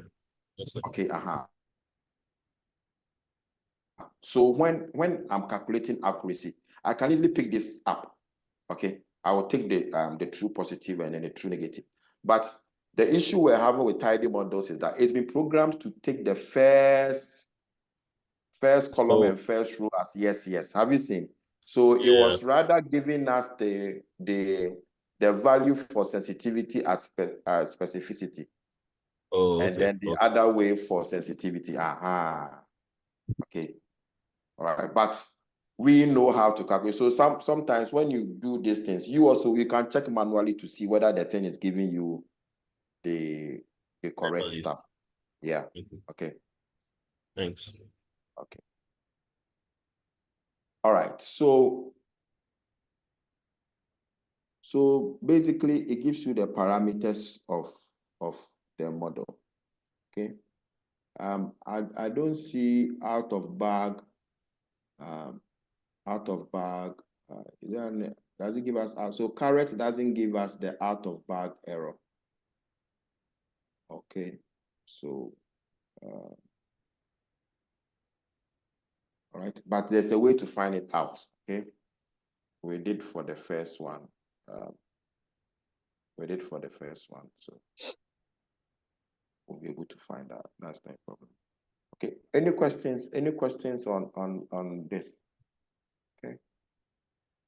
Now, one thing too about the random forest is that it's able to give you importance of the variables, how the variables contribute to the model, and also how they contribute to the Gini.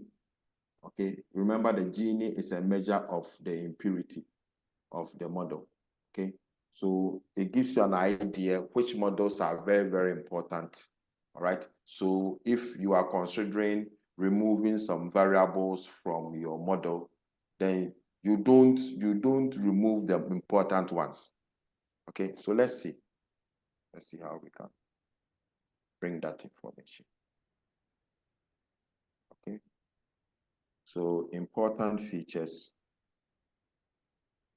in random forest.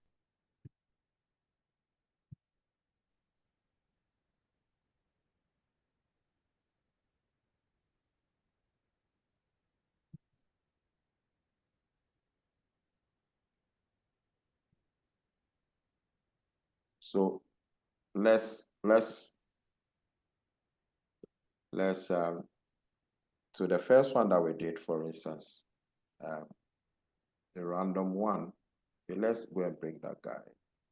Yeah, it wasn't actually random one, but I think it was this. Yeah, random.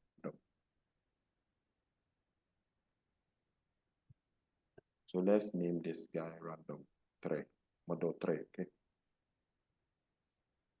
So let's model this 3. So we have the data number of trees. Okay. Then there's another argument for importance. Okay. So by default, it doesn't give it to you, but we can tell it to give it to us. So importance. So importance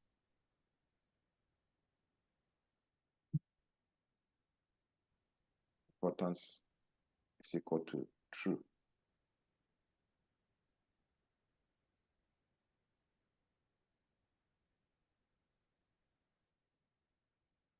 Okay, so let's run this.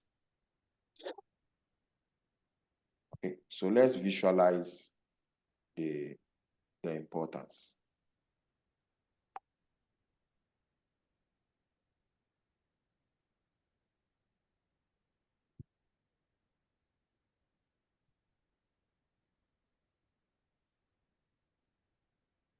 So random forest. Let's pick this guy here. Okay.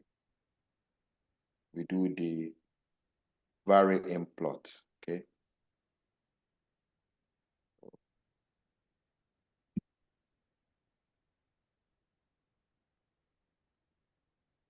Vary plot. Okay. We take the model 3.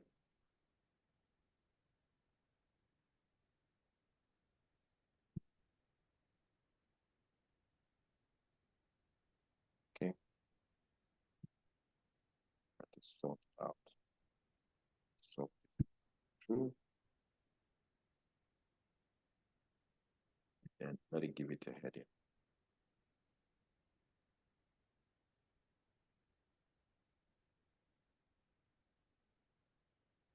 So variable importance plot.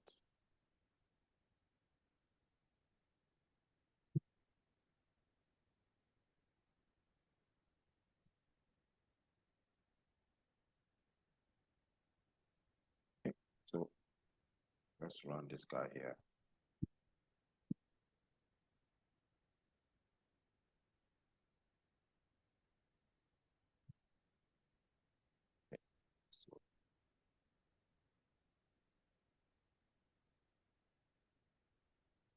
So it's telling us, so we have we have two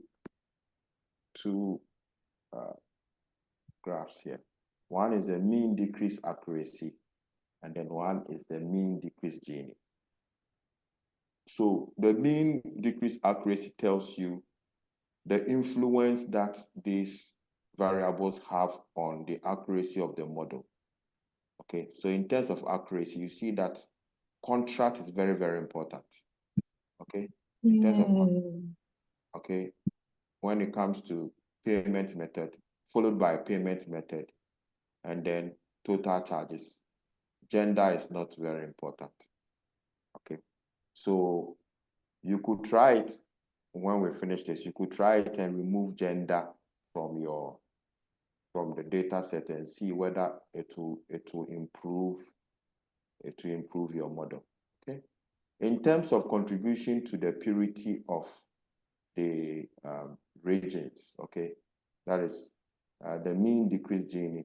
What it does is that it tells you how each variable contributes to the purity of the model, okay, the purity of the reagents. So here to contrast is very important, okay, followed by total charges, and then payment method. Here to gender is last, okay. So it gives you an idea as to which models which variables are important for your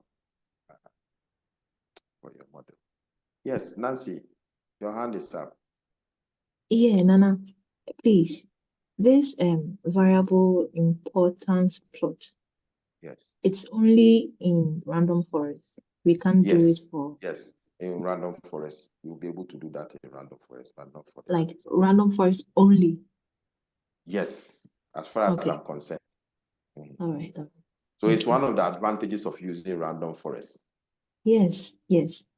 Because it looks like you could even get like more accurate results. Because it's like even if one tree is making a mistake, you have so many other ones giving you better results. Exactly. Okay. So random forest is really a very powerful algorithm that is used in practice. Okay. It's really a very powerful algorithm. A lot of people use it for classification purposes. Okay. Any questions? Any other questions? Okay. So whilst you are thinking about your questions, please, tomorrow, can we start at, let's say, 10? Originally, we're supposed to start, I think, in the afternoon, but I wish that we start early so that we'll be able to cover more. We'll start early at the next time. Nana, you can take the morning. Yes.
Hey.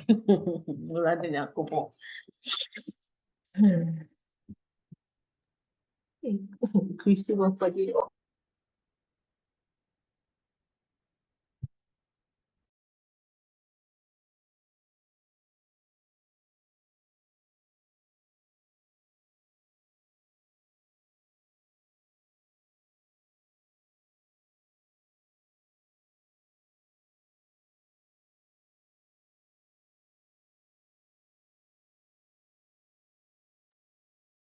Guys, has Nana dropped off or is only me? Yeah, I think he's dropped off. All right, thanks.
Hello?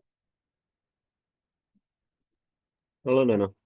Yes, sorry, I think my laptop went off, so it's still booting. But in the meantime, if there's any question, I can answer.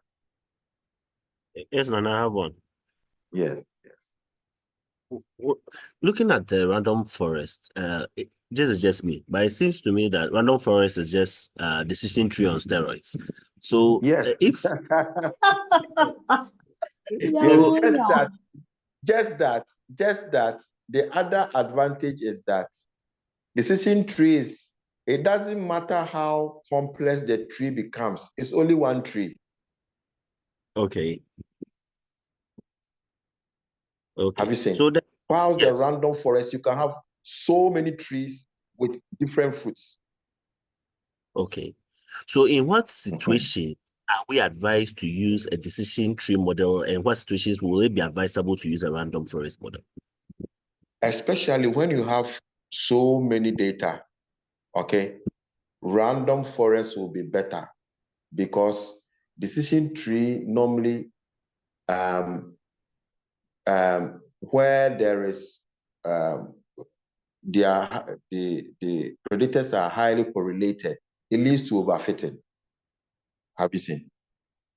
Oh, okay. It leads to overfitting. So it does well on the trained data, but when it comes to the test data, the model does poorly. Okay, because it does this, it repeats all the features. Okay, it repeats, even if you use the same tree and then you use bootstrap aggregation, okay, it takes the same features for all of them, and it can be very correlated. But with random forest, you see that it has so many trees, but not all the features are the same. Okay, so there are some that have fewer features, there are some that have more features, but it puts all of them together and then averages them out. All right. So together it's able to give you a more powerful predictive power. than if it were only one tree you were dealing with. Okay. Okay. Okay. All right. Good. Please, any other question? Nana, Yes. I also think that like the way it's looking, when you have data that it's like the linear relationships are not very clear because of how the variable importance thing is like it will help you to pinpoint the features The one that are important. that are important. So But sometimes the yes, data you can't directly you see can't the see reason. some of these things. Yeah. Okay. So you see that the idea of all the predictions we are making is that you should, when you have a data set, don't stick to one model that I'm using this to do my predictions. No. So try as many models as possible, okay? And then use the parameters to judge which one is able to give you better predictive power in terms of its accuracy, okay, its sensitivity, its specificity, and stuff like that. But the random forest, because it has this inbuilt way of visualizing the importance of the variable, it gives it a plus, okay, as compared to a normal decision tree. So a normal decision tree, you will not see, okay, you might see in terms of, you see the other decision tree too, when we were visualizing the decision trees, you realize that before we visualize it, I was telling you that some of the data were significant. I don't know whether you remember. Oh, let me see if my laptop is playing up a bit. You see the data that it uses in plotting the. Oh no. Okay. It might take a while before this comes. The decision tree also gives you a hint of the important variable, but it doesn't give you in order like the random forest will tell you. It doesn't give you in order. It just tells you that this one is significant. That's all, but it doesn't give you the order. Okay. Any other question? Any other question? Yeah, Nana. Yes, one here. Yeah. So we were in the slides. You explained the concept of the bootstrapping, the bargain, where it's just sampling with replacements. Is there a way to show it in? A way to show what? That concept that you were explaining. The bootstrapping. Yes. Okay, it's the selection process. It's the selection process. It's just a selection process. That's all. Okay. Okay.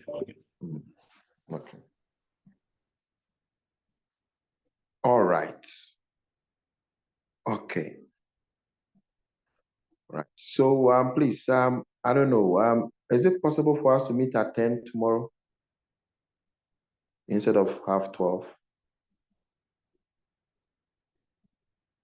Yes. Okay, because we have a lot of grounds to cover, and if we are able to finish early, we can discuss the assignment. Okay. So if we start early tomorrow, we'll be able to finish tomorrow. Okay. So let's do that. I mean, when we start at 10, I think we'll be able to cover more ground. Yes, Muslim.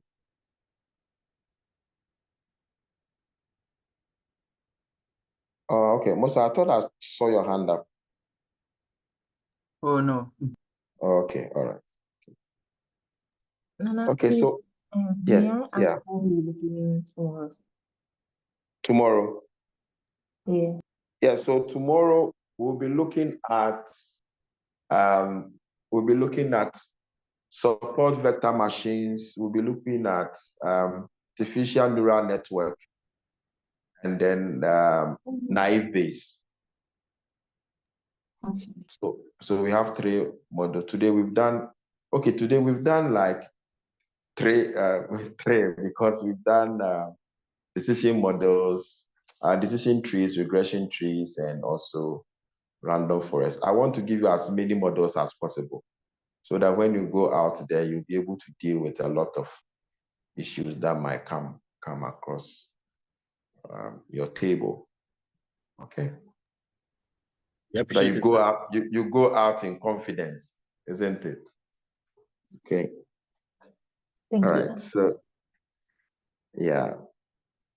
So go and rest for today, and then tomorrow we'll come back, and then we'll finish tomorrow.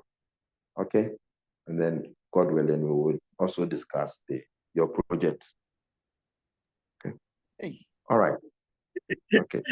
Please, will we be receiving the slides for today? Yes. Please, I'll send everything today. Yesterday's and today's one. Okay. So that if you want to go over, you can do that. Okay. All right. So I'll send that to you. Okay. So have a very nice evening. Please go and rest. Okay. You've taken in a lot today. So rest and refresh yourself for tomorrow. Okay. So have a lovely evening. Okay. Take care. You too, Nana. Take care. Okay. Bye.